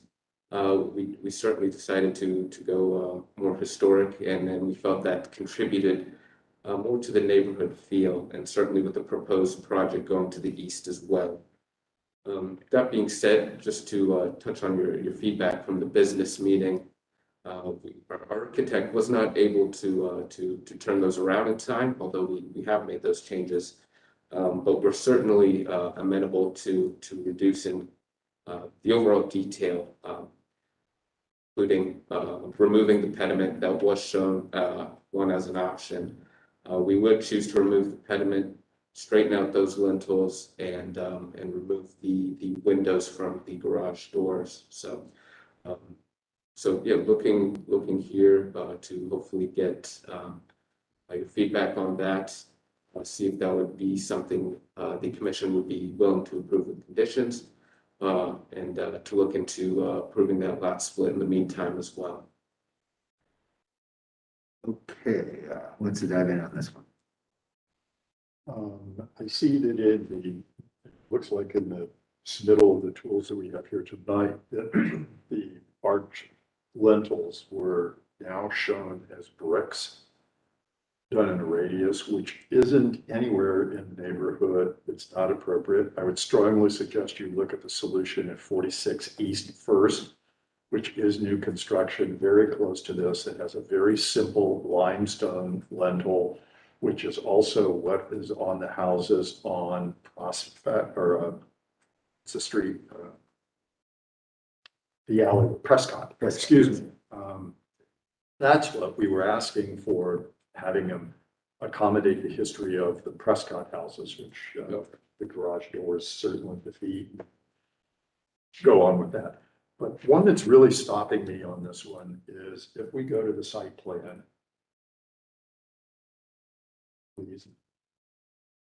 Know that the Civil War house, as it's referred to, which is actually to the north of your property, not to your east, it has a paver parking situation in the back, which was the solution for the rentals at that time. Do you own the Civil War house too?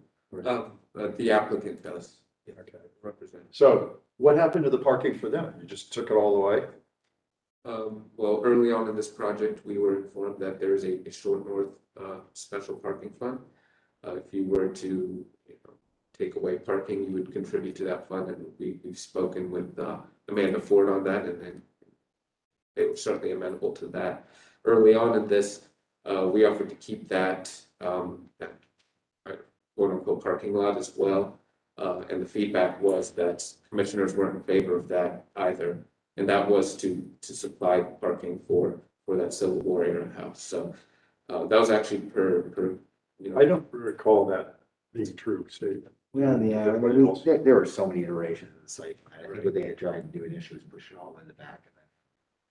You know, and this. But I don't think we, as a commission, were in favor of taking parking away. Can't park on East First anymore. Yeah. It's just ridiculous. I mean, I think what we were doing was trying to get the picture to actually make any sense first. Okay. And I'm not sure we've done it, But there you what go. I'm saying is, as a commissioner, I can't I approve gotcha. this unless we address where did the parking that got subtracted for 2 units here.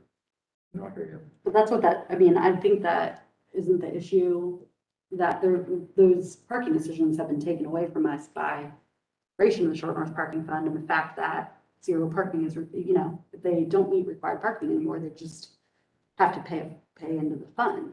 Yeah, I mean, that was kind of out of our hands. Yeah, it's out of our As hands. far as the number goes. I mean, I'm not saying I disagree with you. I'm just saying I don't think that's our basis that we can actually make our decision on it. As long as this falls within that. Yeah. Yeah, I can't remember that whole alliance between the commercial. And I'm going to raise a question with you, given the information that was spoken earlier by our speaker of the first, do you know what the width of this alley I is? think it's like about 4 feet. It's very, so We're laughing, but it's not funny. no, it's crazy. Like, It's a I mean, one-way street. I mean, we've all been down this. I used to cut down this quite a bit, you know. when I lived Sonic on the street. escalator. And, you know, if you do the Google, it's actually, this is one case where the Google Street View is, I think, extremely representative of how it feels for at least 6 months of the year. I mean, it really is that narrow and that overgrown. You walked in the last 2 weeks. Yeah, I was talking like a week and a They half. took all the trees down. Oh, maybe not. all the Maybe pine it was, trees. maybe it was more than that.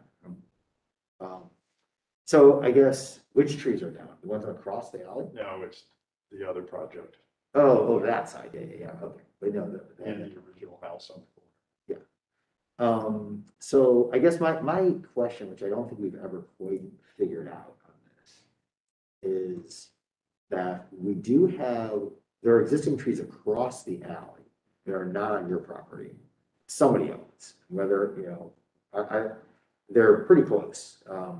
I think that, and again, there's a little confusion here because it seems like there's a different amended site plan online that we necessarily have being filmed today. Maybe you submitted at a different time. I don't know how it all, just linking through on the agenda.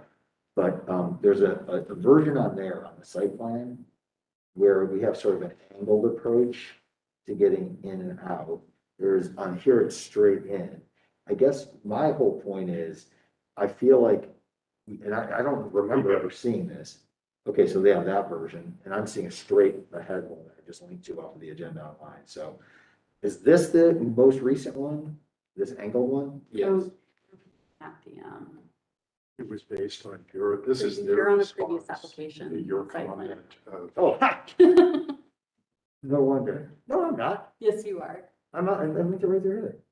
Right, but it opened on to page 15, which was the previous, Oh, I see. Not the previous application, no. the previous submittal on this application. Yeah. Okay, I was like, that doesn't seem possible. That's certainly the site.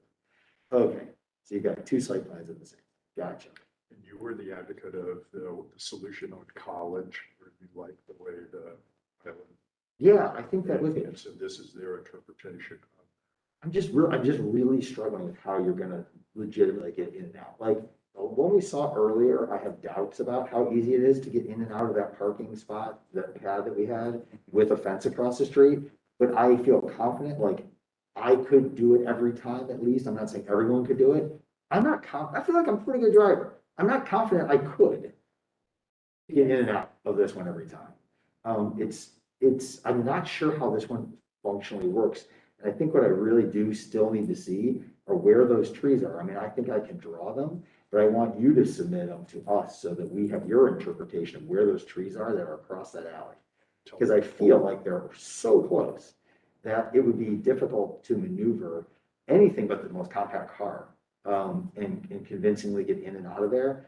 And, one of the things I've been struggling with this whole time, and, I said, you can go historic, you can go modern, you don't dictate architecture. I think your efforts to try to create a traditional development pattern, which, before it was way too many units, now it's still only two, but sort of a traditional up and down townhouse on a really problematic site is hamstringing. And I think the reason we keep running up against the same problems is because we're trying to take a site plan development that would work on any typical site that didn't have a constraint to get in and out of the front, and we just keep putting it back down on the same site. I don't know what the answer is. I just feel like the only feasible way I can see to really easily get in and out of that site is to have a driveway entrance that comes directly across from the alley, and then you park once you get in. And I'm not Instead of saying, keeping your two buildings exactly side by side, push one to the something so that you could really create that and then allow the driveway to service the Civil War houses to, which would finally address. yeah, and I think one of the problems is, I think there's a lot of misinterpretation based on the iterations. And I think when you have a 4-unit building that was pushed all the way to the back, I was pushing very hard against not having it be like a big parking lot in a 4-unit building. Now you've got 2 units. I think that gives you a lot more flexibility, but I don't know if we ever had that dialogue. That I do think there's the opportunity, as David was advocating earlier, to have a little more parking in the front portion of it that's accessed properly, while then having 2 units that could be sited in a different way. And I think one of the things that you have a great advantage about, a great opportunity to do, is make a lot of that parking disappear, because you already have this kind of overgrown crazy alley, whatever it is. Systematize the way that this part of the site plan, I'm going to put points so this is totally not useful for anyone in the recording. But from here down to here, if this was an actual driveway opening, you could have some sort of wall fencing, whatever this is, to sort of obscure, and that all of a sudden makes how you deal with this a little bit less fight for the corner because it's down the street. So I understand that you could be frustrated by the fact that you keep iterating. I just don't think I think we're iterating in 2 different ways. And now that you've reduced it to 2 units, I think we can still capture the entrance and make the site work if you just get more creative with the way you site those 2 units. Absolutely. And just to touch on a couple of those points, that's how we originally had it. And there were comments that in order to sort of respect that Civil War era house, we didn't want to diminish it in scale. So we oriented the site to not essentially butt right against it. And then again, to avoid backing into those trees, we did, surface parking in front of the units rather than, in comparison to the adjacent proposed project, they're right on the alley. Yeah. So, needless to say, we're not adamant about keeping this, but I would just like to reminisce on how we got here and hopefully not, go in another circle in that regard. So, Yeah, I'm with you. I totally understand what you're saying. I know you've gotten mixed messages from that we don't all agree, and that's the way it goes. We're not all monolithic on this. I'm just trying to, at least from my perspective, I know I was the one who was kind of pushing against having 4 units in the back with a big parking lot in the front. And I still wouldn't want that, but I think there's a way creatively with those 2 units. Personally, others may disagree. I could even see one of the units being closer as long as you were sort of driving past it potentially. I don't know how that would work, but I think what David just suggested is potentially pulling one further back, leaving the other one sort of in its place, one further to the north, and just allowing yourself to have one single entrance in order to get to that parking network. So just for the sake of clarity for our next submission, are you suggesting that you'd be amenable to for that perpendicular alley coming right into the site to continue? Yeah. And that would sort of utilize an inner drive? Yeah, and I don't think it needs to go all the way looked at. through. We're not saying that's the solution. The but solution I think is it's something that should be looked at as a to drive. also address the parking that's been taken away from the other units. And now we don't have to provide 2 parking spaces per residence unit, correct? Right. So this idea of seeing cars parked out on the driveway all the time isn't necessarily, we only have to give them the garage. Yep. Or do they want to consider incorporating the garages in the units, which would mean you wouldn't have a garage door, which isn't a tradition in the short, or in the village, to have garage doors to face, and give them a parking pad, but not necessarily a garage. I mean, those are all options, and and we're not advocating you to take the alley deep into the site, maybe it's just the driveway entrance. Right. Just some way that you can facilitate legitimately getting cars in and out of that thing on a daily basis, where I just think this arrangement is gonna be just as problematic as the other one. So, I don't know, what other thoughts do we have over here, Paige? So just to clarify, the kind of goal you're talking about is that the like maneuvering in and out and turning would be happening on site rather than within the alley, correct? Or at least the entrance and exit would have more leeway where you have the T-shaped alley, that's sort of a relief valve. Even if you're backing into it, it's just like, right.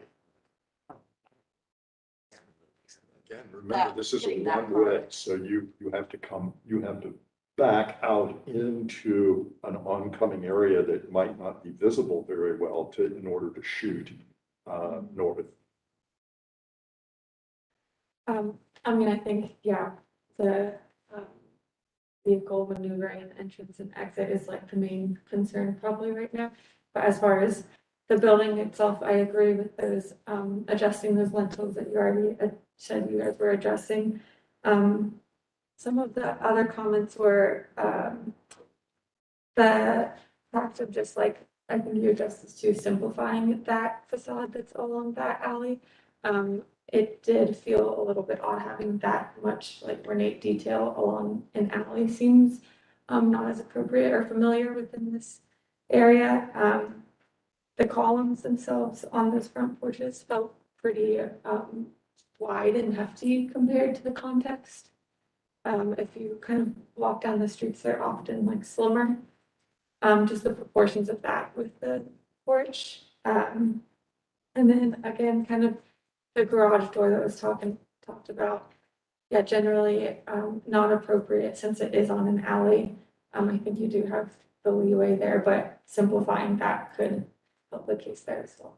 Okay, and I guess from a design standpoint, should we work off this aesthetic, or did it sound based that you said we were hamstringing ourselves with it? I would think you're hamstringing yourselves with trying to just put a facade of 2 units side by side with parking right in front of it on an alley. Okay, I think that's and I do think one of the things that is gonna be a bit of a challenge though, thinking about the way the site might work more easily is if those units were not side by side, and this particular design probably doesn't allow you to do that. Whereas, and again, I'm not prescribing that you have to do a modern design, but if you did, I think you could more easily shift the units forward and back, as opposed to when you have a series of gable roofs or hip roofs or whatever it is that's, you can't really shift those roof lines around. So that's up to you.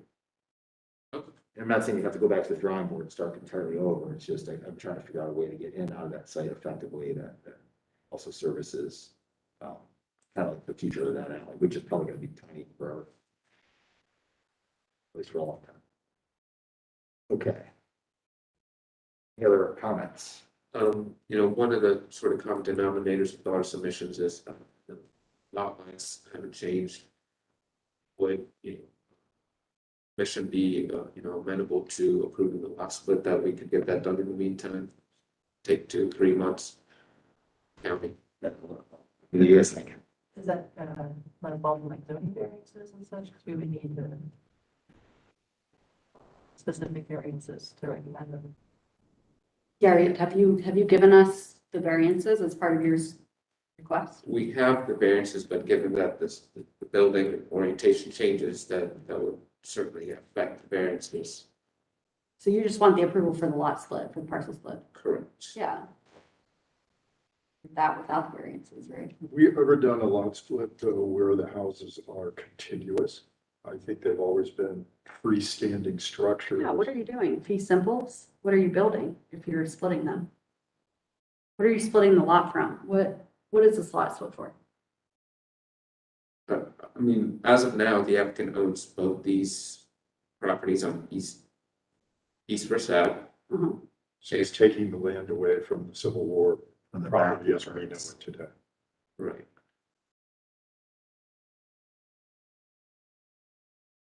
and combining it with, They show them to even be able to do this plan. It'd be a lot split in combination. Just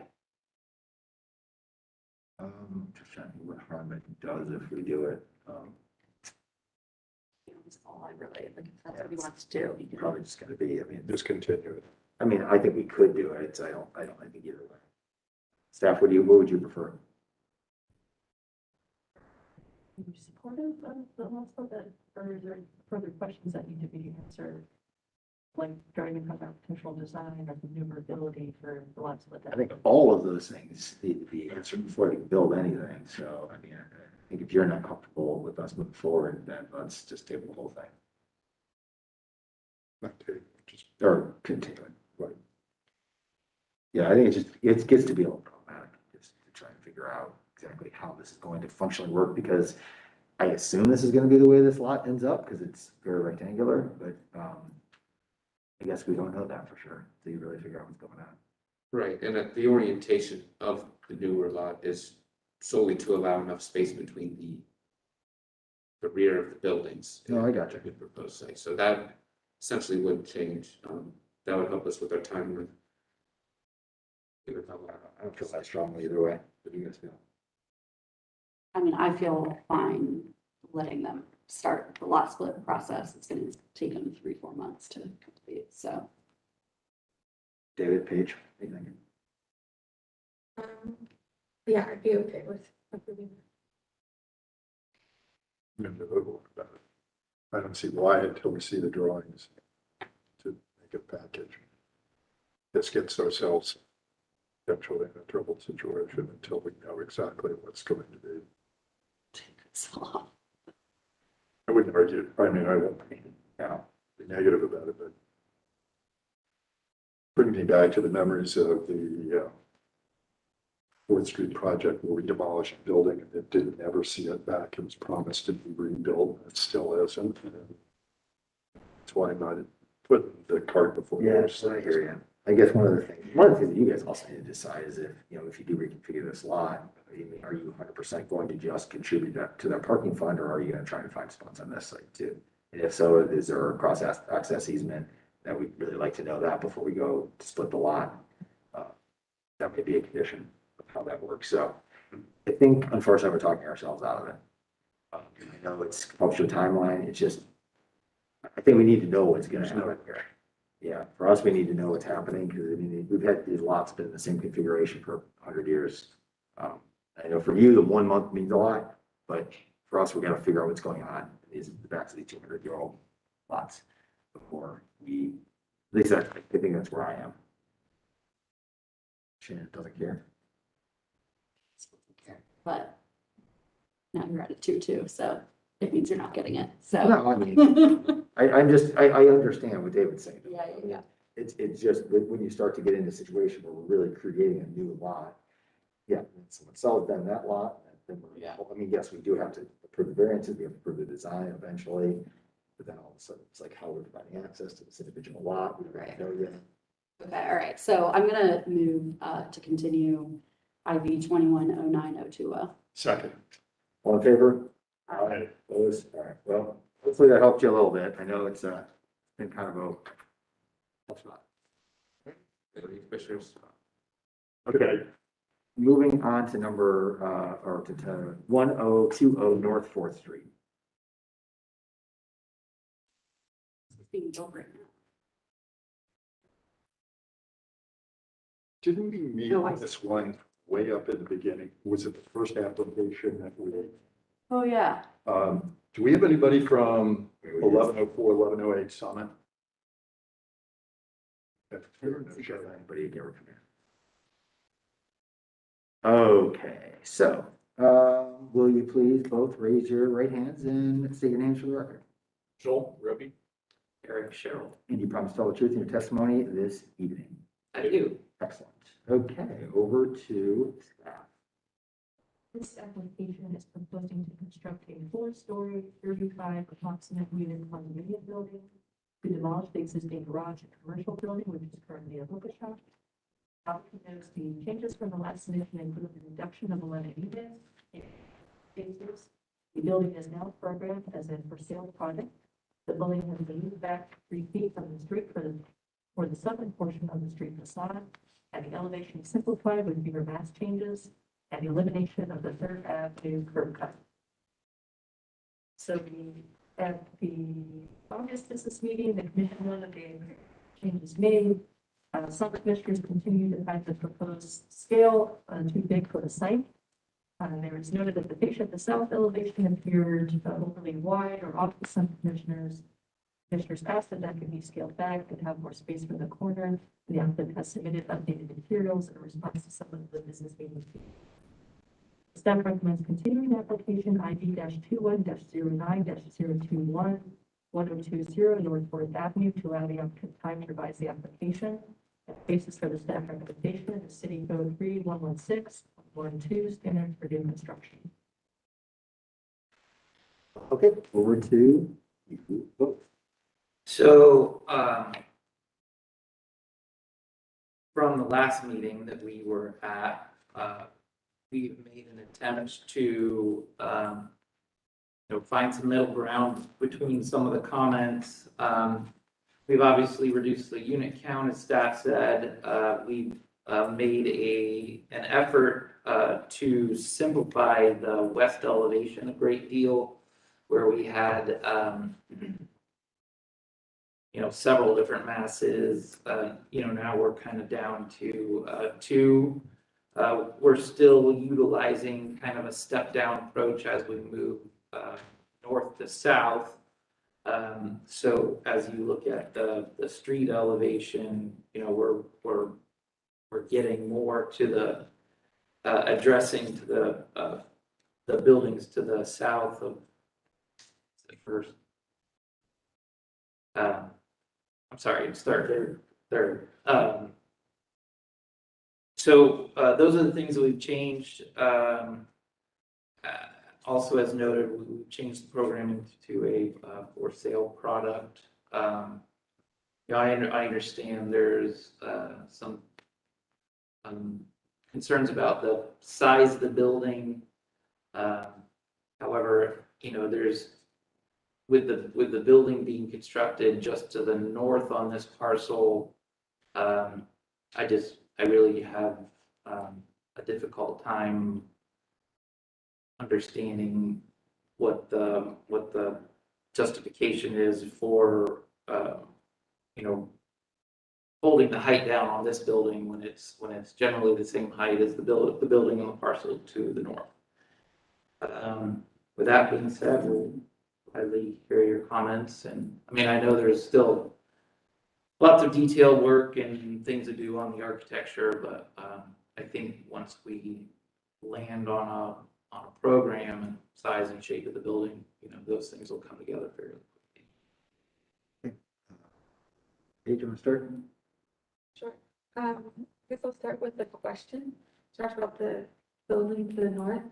What is happening kind of in the site plan between those two buildings? On the site plan between the two buildings. Yeah, right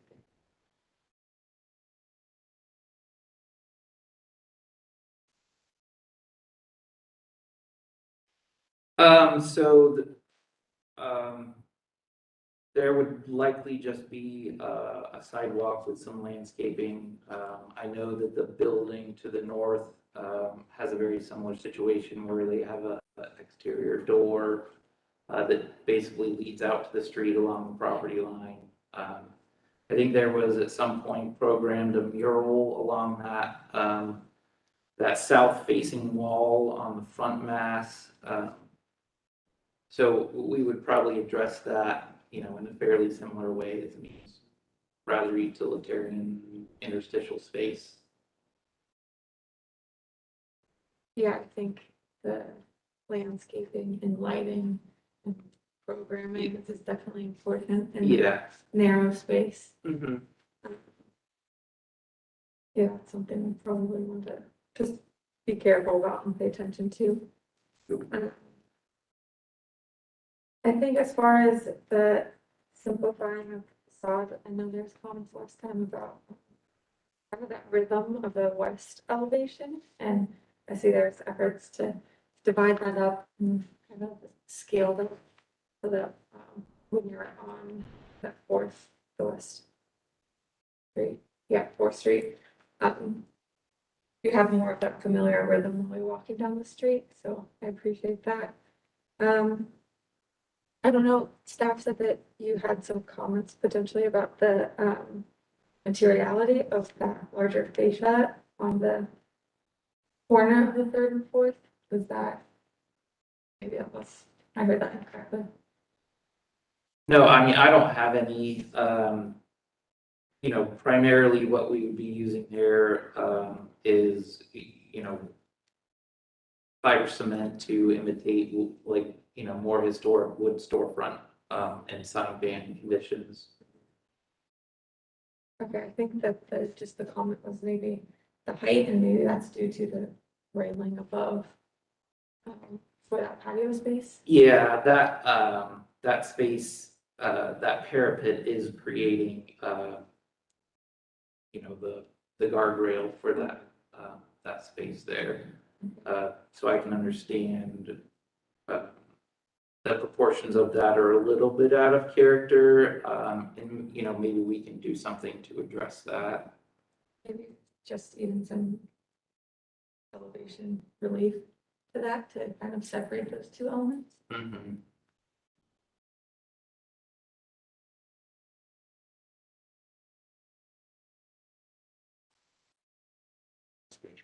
No. Thank you, Paige, for bringing that up. I didn't even think about that, and I know I would have later, to your detriment. In between the two buildings. I think I'd like to see if possible, I really see that as a potential safety issue area. But also what could be a kind of a nice public space as well, for the neighborhood. So if you could kind of think about creating kind of something creative between the two buildings, I know that would require cooperation between both building owners. However, I don't know that that would be a huge problem. I happen to know both of them, so. Yeah, Sure. exactly. Yeah. We've done both. So, I just something to keep in mind as we go forward, Yeah. it'd be cool to. Oh, I completely agree that, that space would be, could be valuable as a kind of combined little. Yeah. And then I think I do appreciate the step back we have as we get to third. And, just want to make sure that kind of stays in place because I agree. I think as you're facing fourth, height isn't an issue. It's just, that's such a weird corner because of those two single family homes on your side. But I think you're starting to address it appropriately. I think Paige has done a really good job. Of course, all of us go by and take a look at these sites, but now that the building to the north, and you see how many windows are on that side, that suddenly could be just a cavernous space between these two spaces, really does require some creative thinking, particularly lighting at night, et cetera.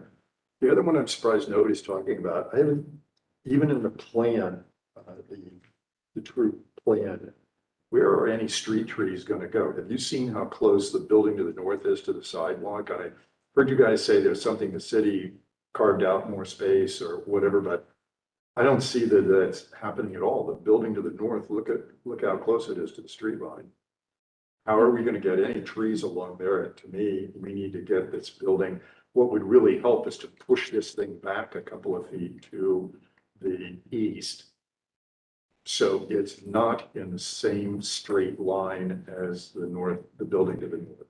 Doesn't have to be a massive amount, it just has to be some amount to separate it. Yeah, it actually, and that's one of the differences between, this month's proposal and whatever month we were in last, is that we did move the whole building east, so, the front plane of the building is out of plane with 1050 North Fourth by, I think it's 3 feet. And that, I do remember that being a comment, and that is in addition to the 3 feet of right of way that, the city is taking. along there, so we're, Go to page 5.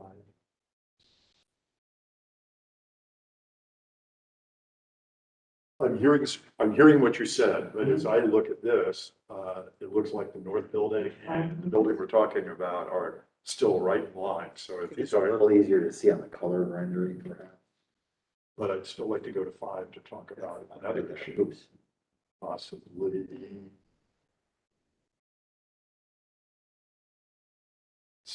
That one. I think in my mind, David, that's completely set back. You see that white fascia in between the two. Right there, right, kind of right. Well, let's just say I'm going to be looking more Yes. closely at that. If we go back, not to this perspective, but the elevation above it, which is the west elevation. There, it's at the bottom.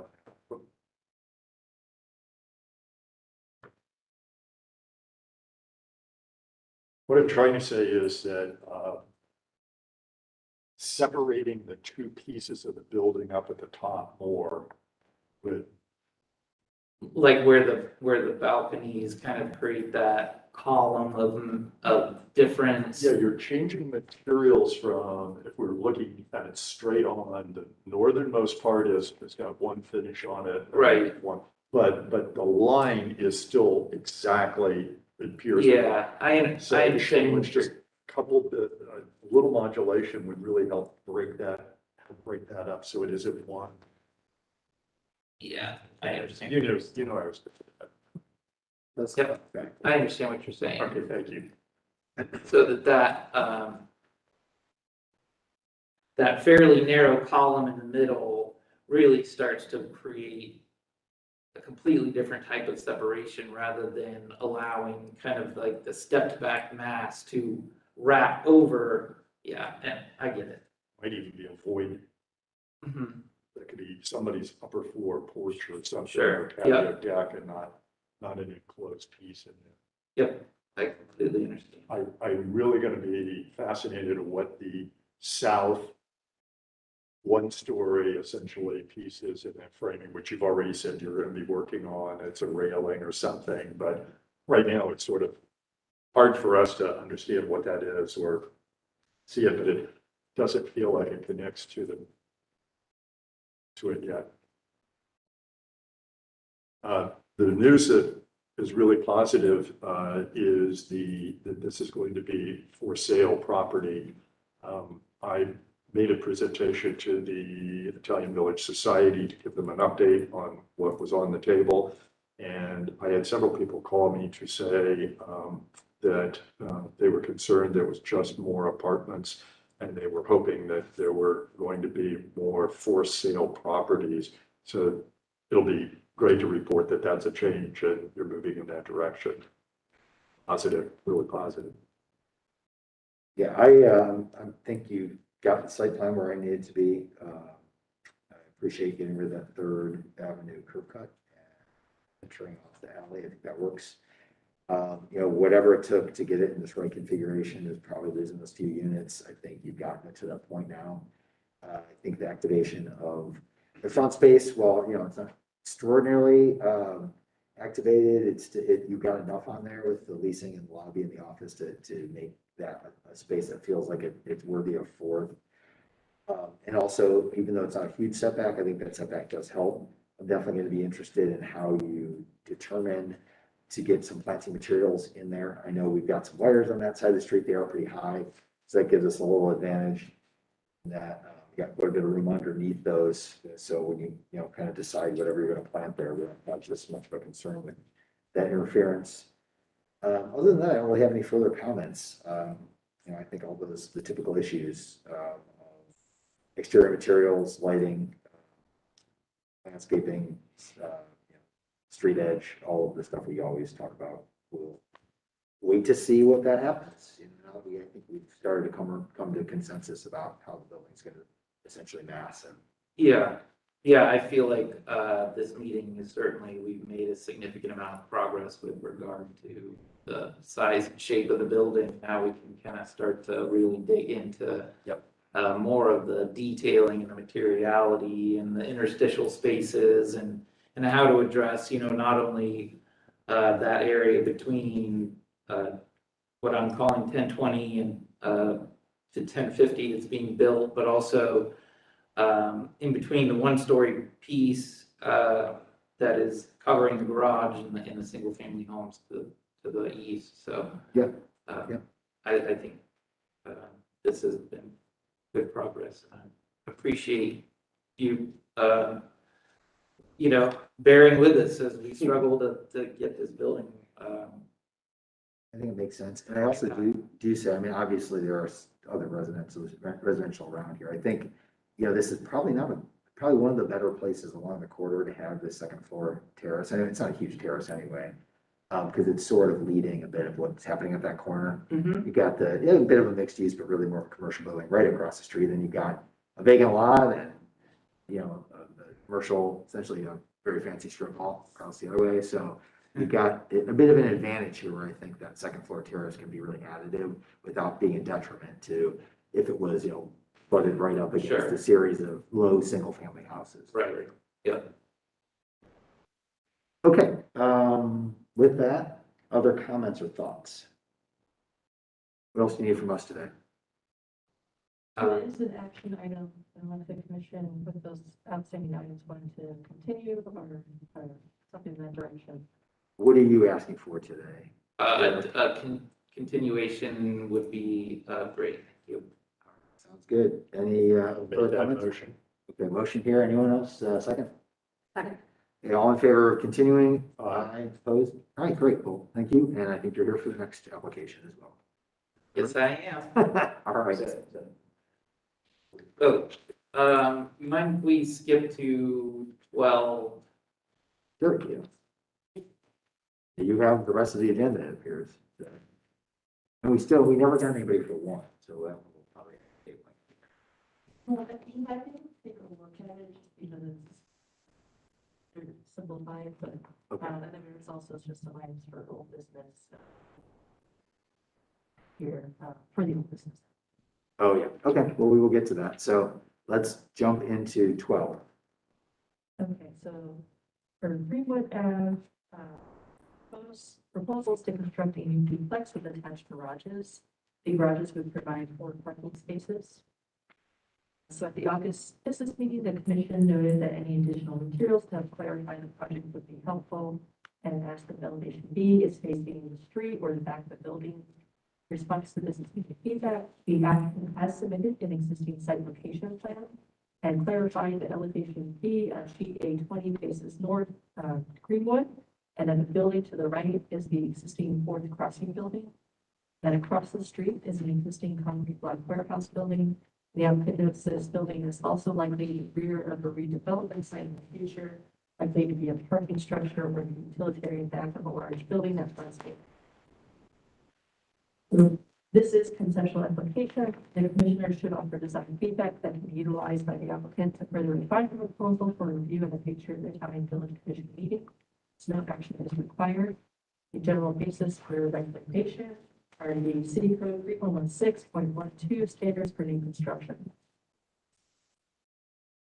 Okay, thank you very much. Okay, just, tell us what's going on. I think we're all confused in business meeting, so. Sure.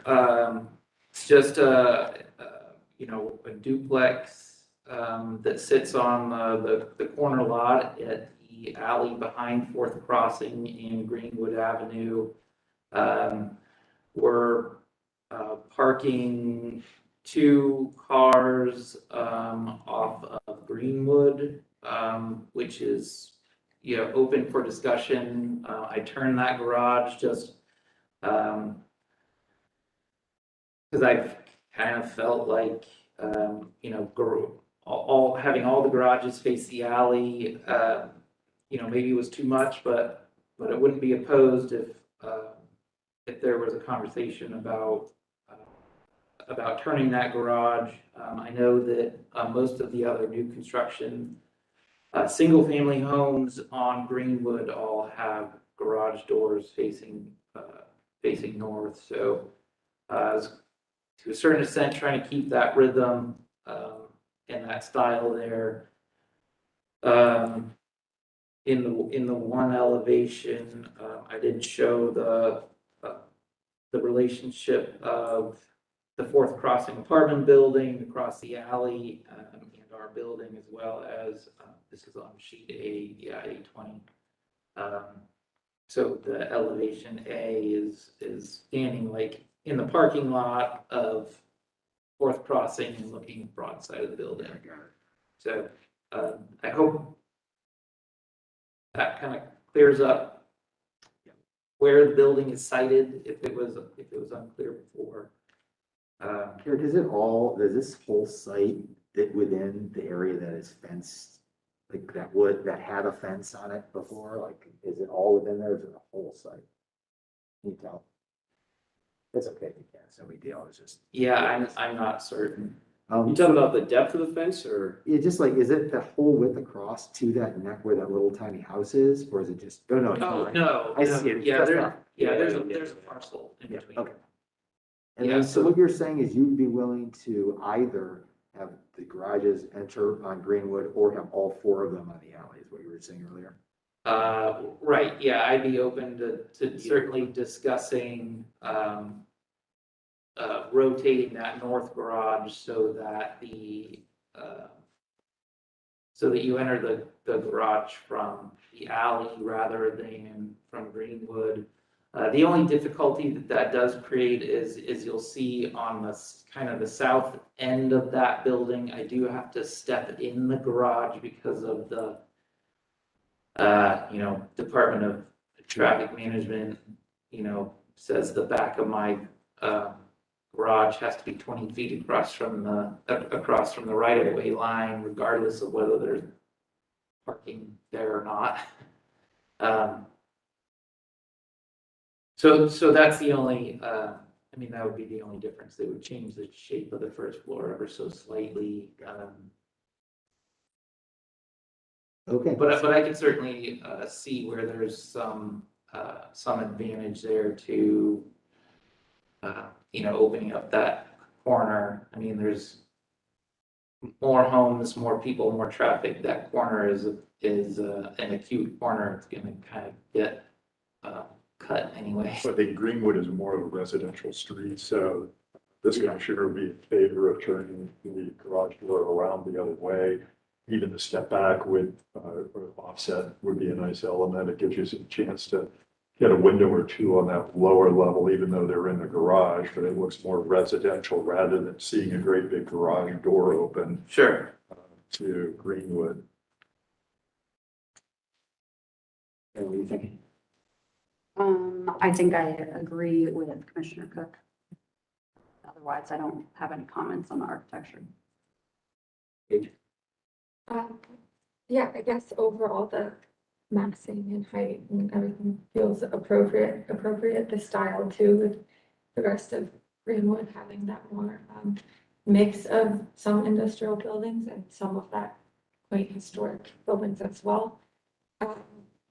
I think the one thing that kind of stands out is it feels a little, I guess, like alienating to the human, I guess. You don't see a front door from any of the facades. And I guess I don't know if I think I'm okay with the garage door being off of Greenwood because that's very familiar to the other houses there, but it would be nice if, I don't know if it could fit, but potentially a man door as well could be along that facade. But yeah, I think not seeing that front door, and as well as being paired with those like smaller shortened windows does just make it feel like each facade is kind of back facade or alley facade. Mm-hmm.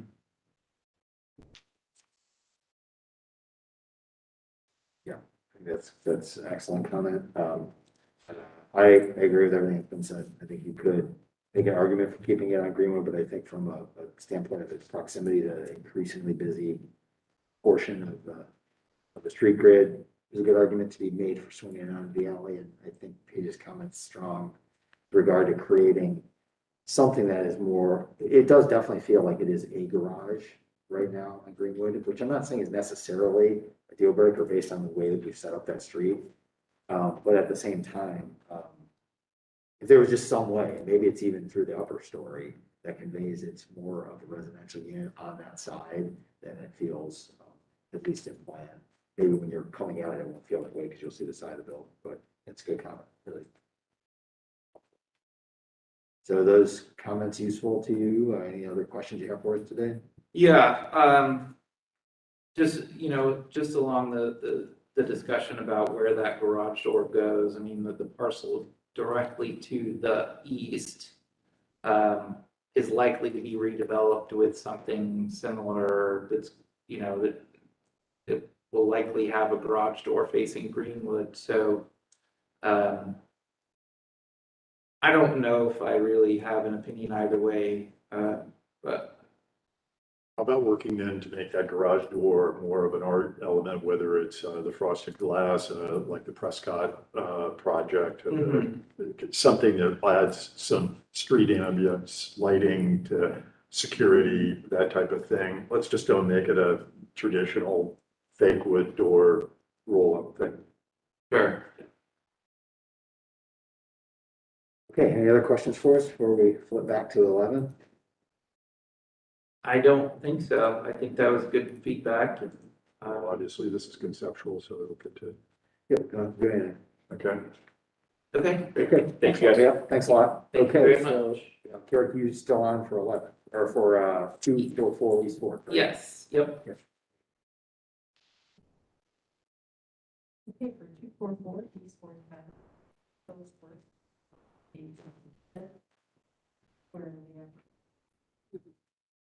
Can you raise your right hand, state your name for the record? Logan Fitch? And you promise to tell the truth in your capacity, or in your capacity, in your testimony that you'll be giving this afternoon. I do. In your capacity, though, who are you here representing today? The ownership. Okay, are you Life representing- insurance company. You are, okay, I'm abstaining from this one in that case, and I will turn it over to you. Do we have a quorum with 3? Yeah. Oh, I guess we're not voting anyway, doesn't matter. Yeah. Right, it's conceptual. And you have all this.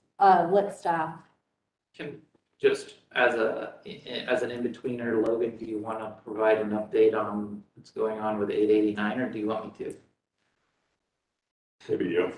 Okay. That's for another parcel. Yeah, well, David brought up the little white house that is been concerned about for some time, and it is in for permanent. We have submitted the COA for it, and so it's just sitting on the plan examiner's desk, waiting for her final kind of stamp. So I believe you guys are planning on starting construction this fall. Correct. What happens to the patio area of Bailey Bar or whatever the other project that sort of invaded that area? I think most of the building is in front of that, but there's been some of it certainly that's been, those planters sit within the footprint and they'll be moved or deleted or gotten rid of or whatever. So I did, I went out and took some measurements and some of those planters, some of them are certainly within the footprint of the building. So They open while I was gone? No. They just But they broke keep planters. putting furniture out that we didn't approve. They've got wooden church pews that are outside that won't hold up in the weather. I don't know how all of that happened without us. It was never approved. For another time. Yeah, let's stay on this. well, I wanted to give you an update. I appreciate that. Thank you. Yep. All right, number 11. So this application, the proposal is to demolish the existing shed to create a lot split to create 2 new parcels. Variances will be required. They're proposing a rear addition and renovation to the 4th Avenue property. The construction of a 2-car new detached garage at the 4th Avenue property.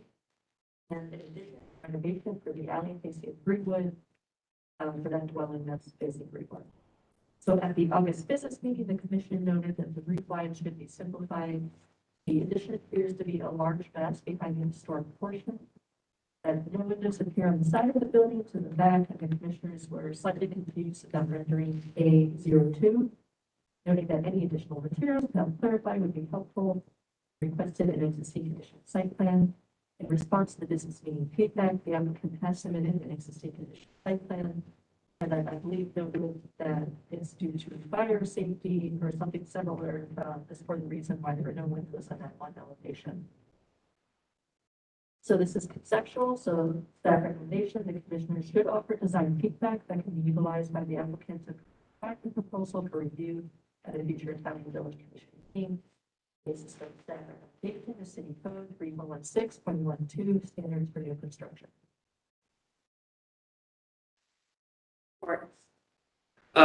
Yeah, so I just wanted to kind of follow up on that. Both the home that fronts 4th Street and the home that fronts Greenwood are too close to the west property line to have any openings in them per the building code. The front building has existing window openings and we would not be required to close them because they're existing.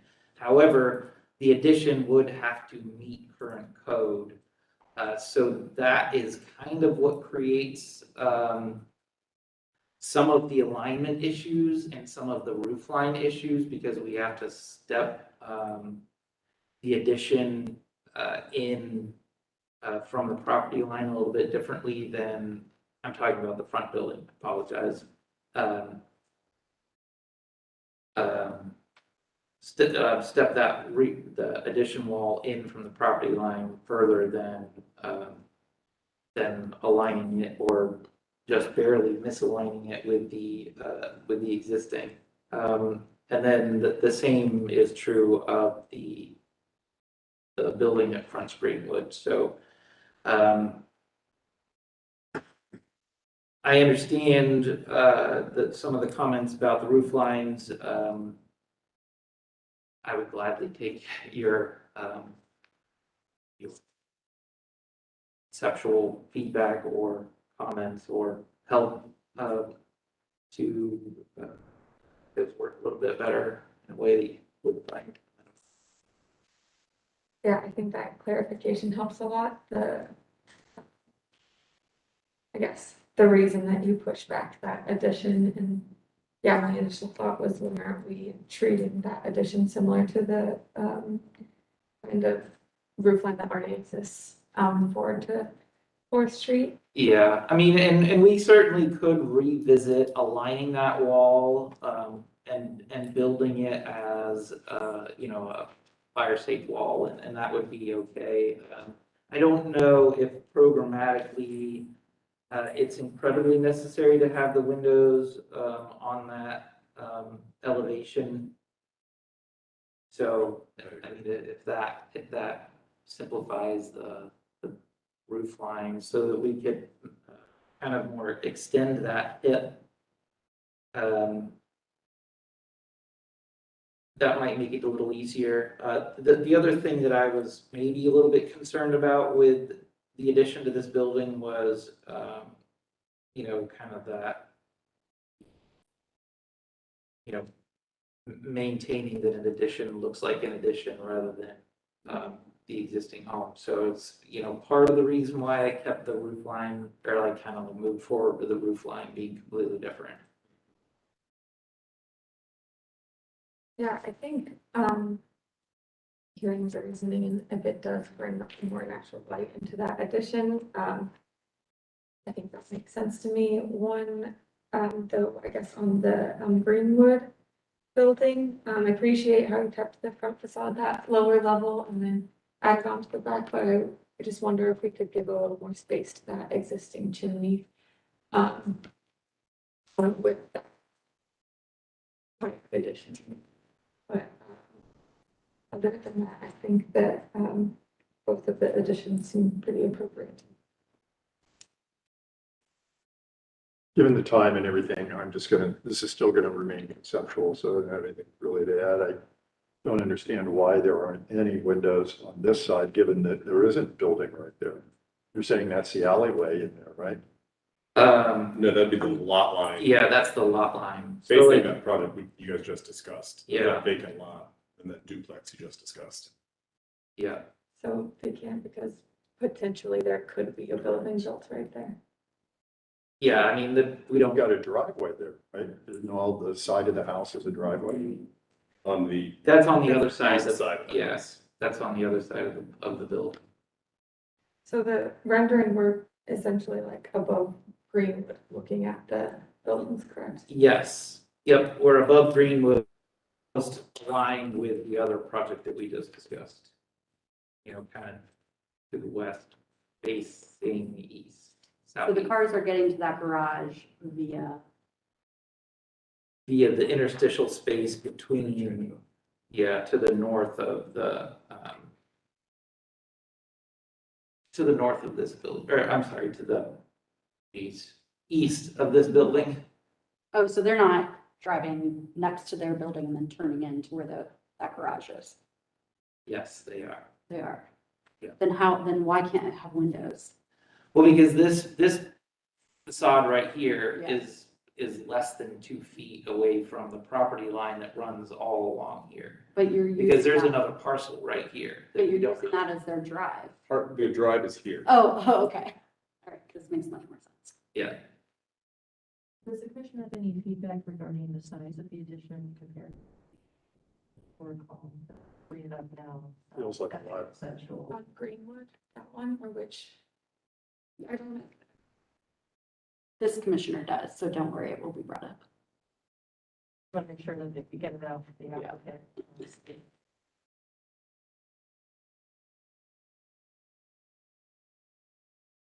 Do you have anything else? No. Do you? Yeah, I think that, elephant in the room is that, we have not been approving additions that are larger than the original home. I personally would not feel comfortable, kind of changing that rule for this, open a big can of worms that we've been kept closed for a few years now. So, I don't know what, take that as it is. I don't know how the other commissioners are gonna feel. Square footage or height? Height, yeah, and, yeah. Height. So I'm gonna keep that, that's my main concern with this. I think as long as the architects are fine with the roof line on the other structure, I think that is okay. So.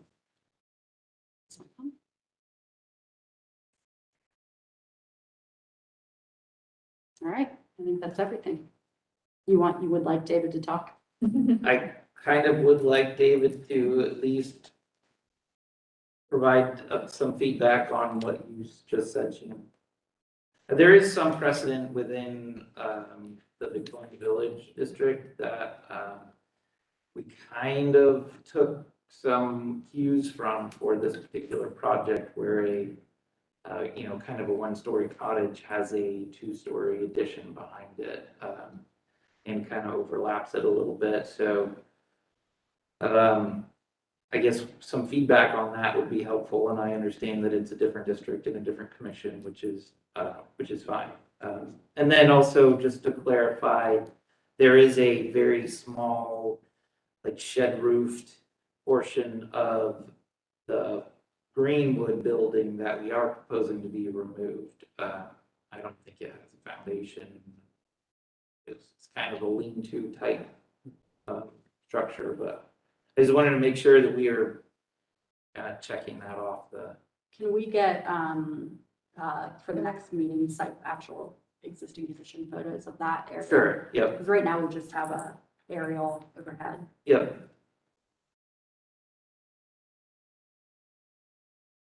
So the one on this end, also, we have not been in favor of clear stories or skylights put on things that you see from the street if it was hidden. I get it that you're saying someday there may be something built right up there, that two-story would not allow a lot of light in there. Understand, it's been 2.5 hours we've been sitting at this table. I'm exhausted and fried. This feels like you took 3 Monopoly houses and put them together. I'm sorry. It's just, I don't understand You all asked the for roof it. lines. I meant that to be a little bit humorous. We're at That's the end fine. of a long meeting Sure. but I know you'll refine that. I think this will evolve, but I don't understand why you need to make it so complex for a little tiny project. Sure. And if you want to do a shed house like this, I'm drawing a blank, I need your help. The little yellow house where Armini built all of the big houses in on that on Second, Right behind the market. down the street from the market. It's on Third and, It's the best grass in town. I'm sorry. yes, their and you front can yard. like. Oh my God, it's incredible. It's the grass. greenest Blocks away from it. It's hard to miss. It's the greenest grass. Oh, it's got it in my yard, yeah, okay, we got it. But they were gonna destroy that, and they said there was no market for it. In fact, it was extended, but kept the profile, and it's always been occupied since it was refurbished. It's never Well, been the same vacant. guy has owned it since, yeah. Yeah, so couldn't this be simplified some? Why does it have to be so complex? It would honor what was more in the neighborhood and in the Greenwood area, I think, than what I see. Yeah, and I think you guys keep finding these poor little houses that are gonna be surrounded by Masses. masses, but that's like the point of historic preservation sometimes. So, I can't, beyond whether or not aesthetically it would make it better to have something large behind it. You have probably heard me say this, for years now. My big thing is that we stay consistent as a commission regardless of where it is. And so that's like where I'm coming from. It's Sure. like solely just like, can't, if we do it here, it's gonna happen everywhere. And Victorian Village, I mean, barely commissioned right now. Anything else? I don't have any idea. We'll be anxious to see how it evolves. Yes. Okay. So we need to call our, Yeah, which I'm gonna run anyway, so. just checking back, there's nobody from 1104, 1108 Summit. Thank you. Thanks, guys. Good night. Can we agree that that one is? So, Yeah, I think it's a no-show. It just want to circle back to it at some point, just because, the staff recommended application. I think it could be acted upon, even without the application. so you'd like us to go back and take a look at that one right now? We do have some applicants here for old business. Okay. I think they appreciate us looking at theirs first. Okay, we're on over 2.5 hours, so let's. Yeah, it's about ready. We're just about done, right? Where's the first one? No, she would like us to do old business. Oh, okay. Okay, what do we Because have? we have applicants in attendance. Sure, let's go all the way down there. Is there, Columbia Gas is just news. That was just the news of the thing. Yes. Right? Okay. So old business, Jeffrey Park right away. Commissioner Fergus just said that.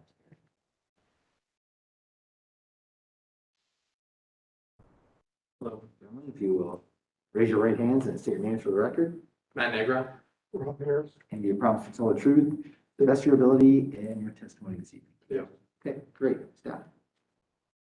Okay, this application was last heard at the May 11 hearing. The City of Columbus Division of Traffic Management has requested adjustments to the proposed site of the Jeffrey Phase Garage, which include removal of the proposed right-of-way improvements, located west of the building, and providing a width of 90 feet for the temporary vehicle turnaround during the site. For the applicant, this is not going to be the final iteration of the site. The changes that are proposed now are there in order to gain approval from the Division of Traffic Management. But they intend to connect that right of way as it was shown before. Okay, so tell us what's going on. So, my name is Matt Negron. I'm with the Rough Companies on the development team, Rob Harris.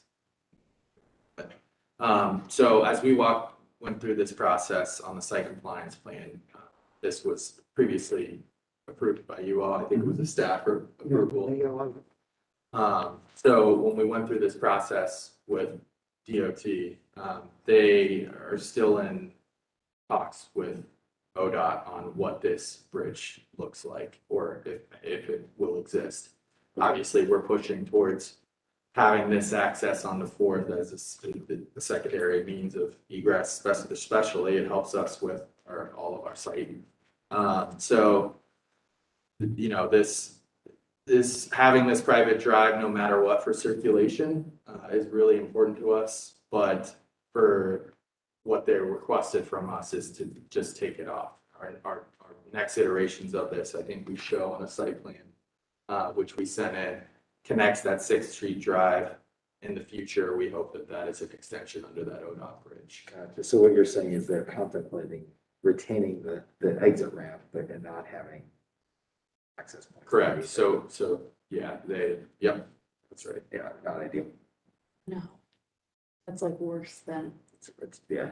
Like, worse. yeah, like how could it have gotten worse? I mean, we're pushing them to try to get an answer to us. It's a slow moving beast, that's for sure. Okay, well, definitely, I hope that it remains. I mean, I know over the year, there was a lot of talk about potentially removal of the ramp, but now that that's gone by the wayside, it would be a shame to also lose access. Worst of all worlds. It's become evident to us that, you know, with the next exit being that Neal Avenue exit, it puts way too much pressure on exit specifically. And the applicant was requesting, is the stamp or approval for those temporary plans. Division of Traffic Management, but with the substantial changes, we just wanted to bring it before the commission so they can see it and be comfortable with that.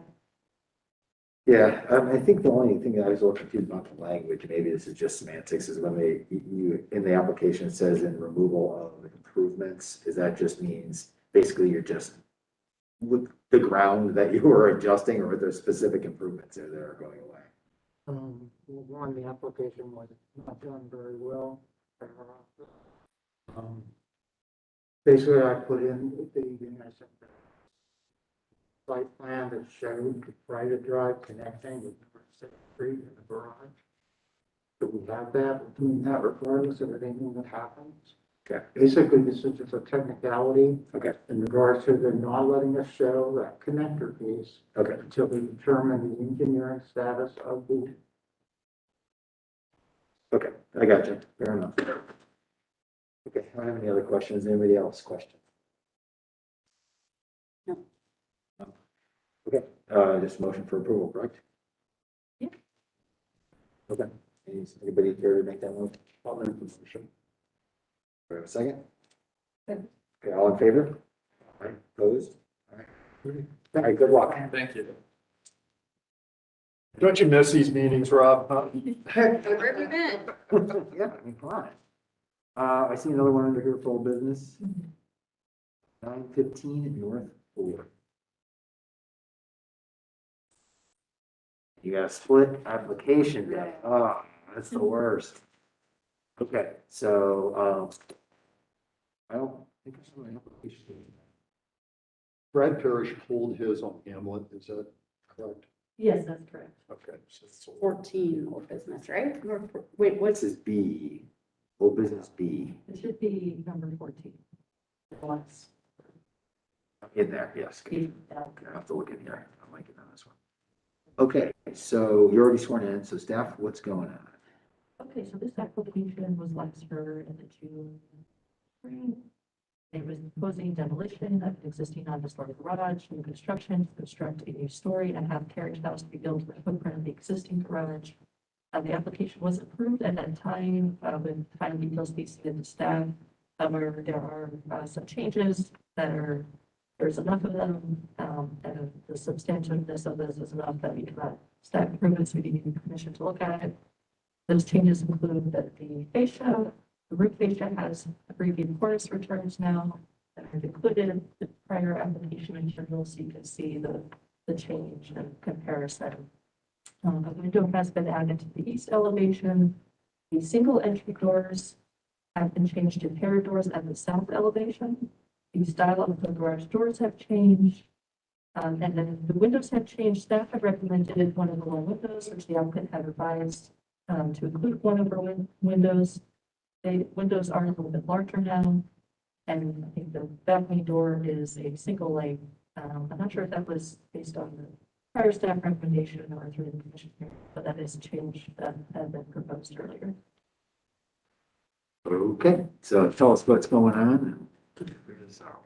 Great. Great, as Jacqueline mentioned, we were approved in June, with the condition to adjust the doors and the windows.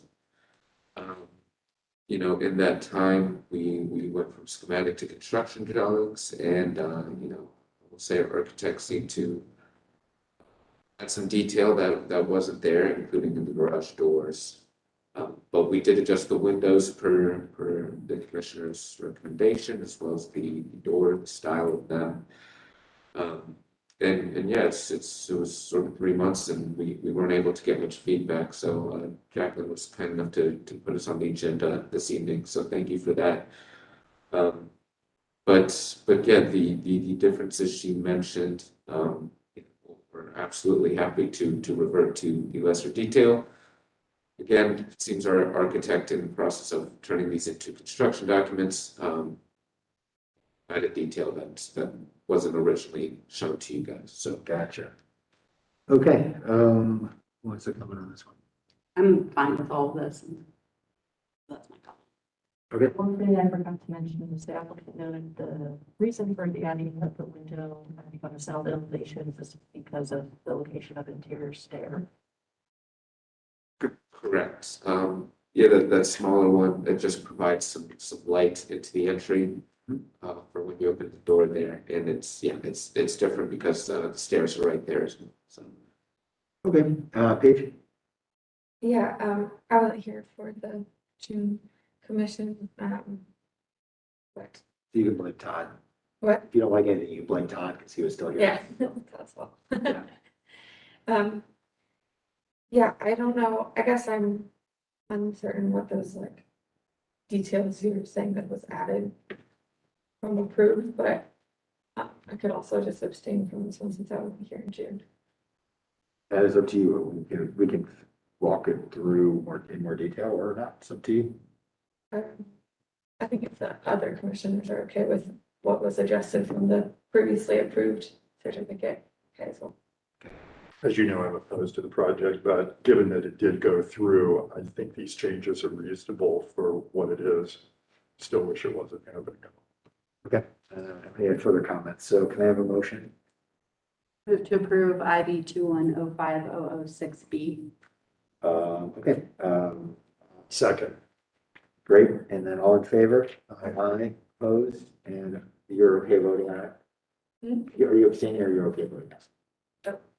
You're welcome to vote. I mean, you've seen the application, so. Yeah, okay. You just mentioned it earlier, so. So you are voting? I am. Okay, so 4-0. No, it's okay. Wanted to make sure staff didn't yell at you later. Yeah. Clear. Okay, so you're set. thank you. Have a good evening, commissioners. Stayed around. Okay, so now all the way back to 1. Yeah, let me just take a look. I just wanted to get the commissioner's opinion on whether it could be improved in the absence of the applicant, or do you feel that the applicant would need to be confirmed? Okay.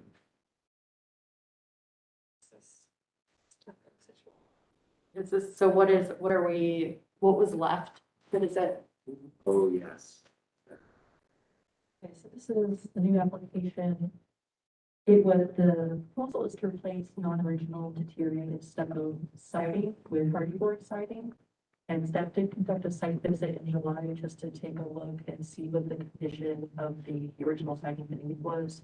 And the original siding does appear to be in poor condition, and that's, determined both based on the bit of siding that was visible, but also the general condition that we can see from the stucco itself. You may be able to get an idea from the photos, just the weightiness of the stucco or what looks like to be a lot of water damage beneath it. So I think it's probably good that they remove the stucco siding, but I think that's also an indication that the siding, the storm siding beneath is not in good condition. So Yeah. that's supportive of replacing the siding with hardy board siding, But we would need, final details, so that would be the condition that the final siding details be submitted to staff. And that's where, I'm not sure if the commission feels comfortable approving or if they would like the applicant to come forward to have that discussion. I'm comfortable with it, just for anybody who wasn't at the business meeting, we had a little small business meeting, so we couldn't actually move, if I recall right. Yeah, we didn't have a forward business meeting. So we just were discussing things and we couldn't move them, but there was a sentiment amongst those who were there that this was, well, that probably would have been moved to staff. Yeah, that's fine with me. But we also noticed how all the windows and framing and everything was deteriorated, and how was that being addressed? We were very concerned that if he puts hardy plank on everything, he needs corner trims. Notice at the edge of this building, there are no corner trims. You can't. But staff can, I mean, deal with that Right, as right. part That of. can be included in second. It may all come back to us at a later time as a package, but. So, anybody willing to make that motion with those elements added? We just say move to staff or not. Well, I think we do want to make those couple call outs that, With the condition. It's Yeah. also, one comment they said is like, they're matching the color to this color. I don't know if it's something we could note to them that that's not really necessary and they that's a could good point. kind of choose their own, yeah. Paige, do you mind making the motion just to add in the elements about the trim board and all that, whatever? Yeah, so is it a motion to move to staff? I think just to approve, correct? Yeah. With, for staff to do the. Yeah, with final details to be submitted to staff. So motion to approve with final details. To be submitted to staff for IV 2109-013. Final details being the details of how the window trim and corner boards will be addressed. And just a clarification that it is not necessary to match the existing color so they can. Could I just add window sills also, Yeah. as we see there, just to make sure that's included? Yeah. Okay, sounds good. And do I have a second? Second. All in favor? Aye. Opposed? All right, motion carries. I think there is one more tiny little thing I think we do have to do these officers things since we keep putting it off, correct? The elections? Yeah. Okay. Yes, that is under new business. Okay, so, let's go, we decided we're just doing chair and vice chair. Is that what we decided? Yeah. That's correct, yes. Okay, as I said before, I'm happy to continue, but if there's other nominees, I'm also happy to entertain that. So are there any nominees for chairman? You. I nominate you. Okay, so I was David nominated and Shannon seconded. Any other nominations? Okay, hearing none, I'll call the vote on me continuing as chairman. All in favor? Aye. Opposed? Okay, are there any nominations for vice chair? I'd like to nominate Shannon. Okay, and I will second that. Any other nominations? Okay, hearing none, all in favor? Aye. Opposed? Okay, so there we go. Anything else, staff? I just wanted to note, there was that question about Columbia's. There was a comment about that applicants can have that conversation with Columbia guys to exterior portion of, what is it, the Meters? yeah, the meter, they could move it to a different side of the house, they could basically have that conversation, and it is something that you can put out to the Italian Village Society. They want to get the word out. Be awesome. Do you plan on going, or can I represent you, or? When is this? It's not till next month now, right? Correct, the one Yeah, fell in early. yeah. Okay. I mean, yeah, you can go. I'll ask for an agenda thing just to talk about. I love it. that you're going all of a sudden. Well, it's They're an actual organized. working group. Yeah. I'm impressed with what they're doing. Oh, I am too. They're good. All the rework on the bylaws and everything, Yeah. rated them, and it looks like it's moving. And we did warn them, staff, at not the last meeting, but I think the meeting before. I kind of told them like, hey, code enforcement is like more on the ball than they've been ever. And like, you need to go through the commission. And that was when the Short North had people there. So there were like 50 people at that meeting. That's always- So I'm hoping that's helping, but I think we just have a lot of like really young investors coming into the area right now. Just, you know, something. They see like a cheap house and they don't realize why everyone passed it up. There's a reason.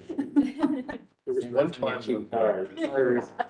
when the society was gonna work with the major real estate firms and broker would hand it over or just even a printout saying, you are in a historic district, there are these guidelines, and try to avoid these things because of a lot of time wasted for everybody on some of this stuff. It's very interesting, the speaker, the amount of work she had done. Impressive, yeah. Not sure her case was real strong, where somebody was gonna run into her backyard and kill somebody, but. Yeah. It was great. But anyway, there was obviously something wrong with the amount of cement that was poured to. All right, and I'm also glad that I'm living in part of Italian Village. It has the Columbia gas, because we already dealt with that. and Yes, we did. Yeah, And so except tell like you guys it's happening to kill again three. I'm kidding. it's like happening again, right? Hamlin first. True. That's critical. All right, thanks, everybody. Move to adjourn? So moved. Second? Second. All in favor? Aye. Meeting is adjourned. Thanks, everybody.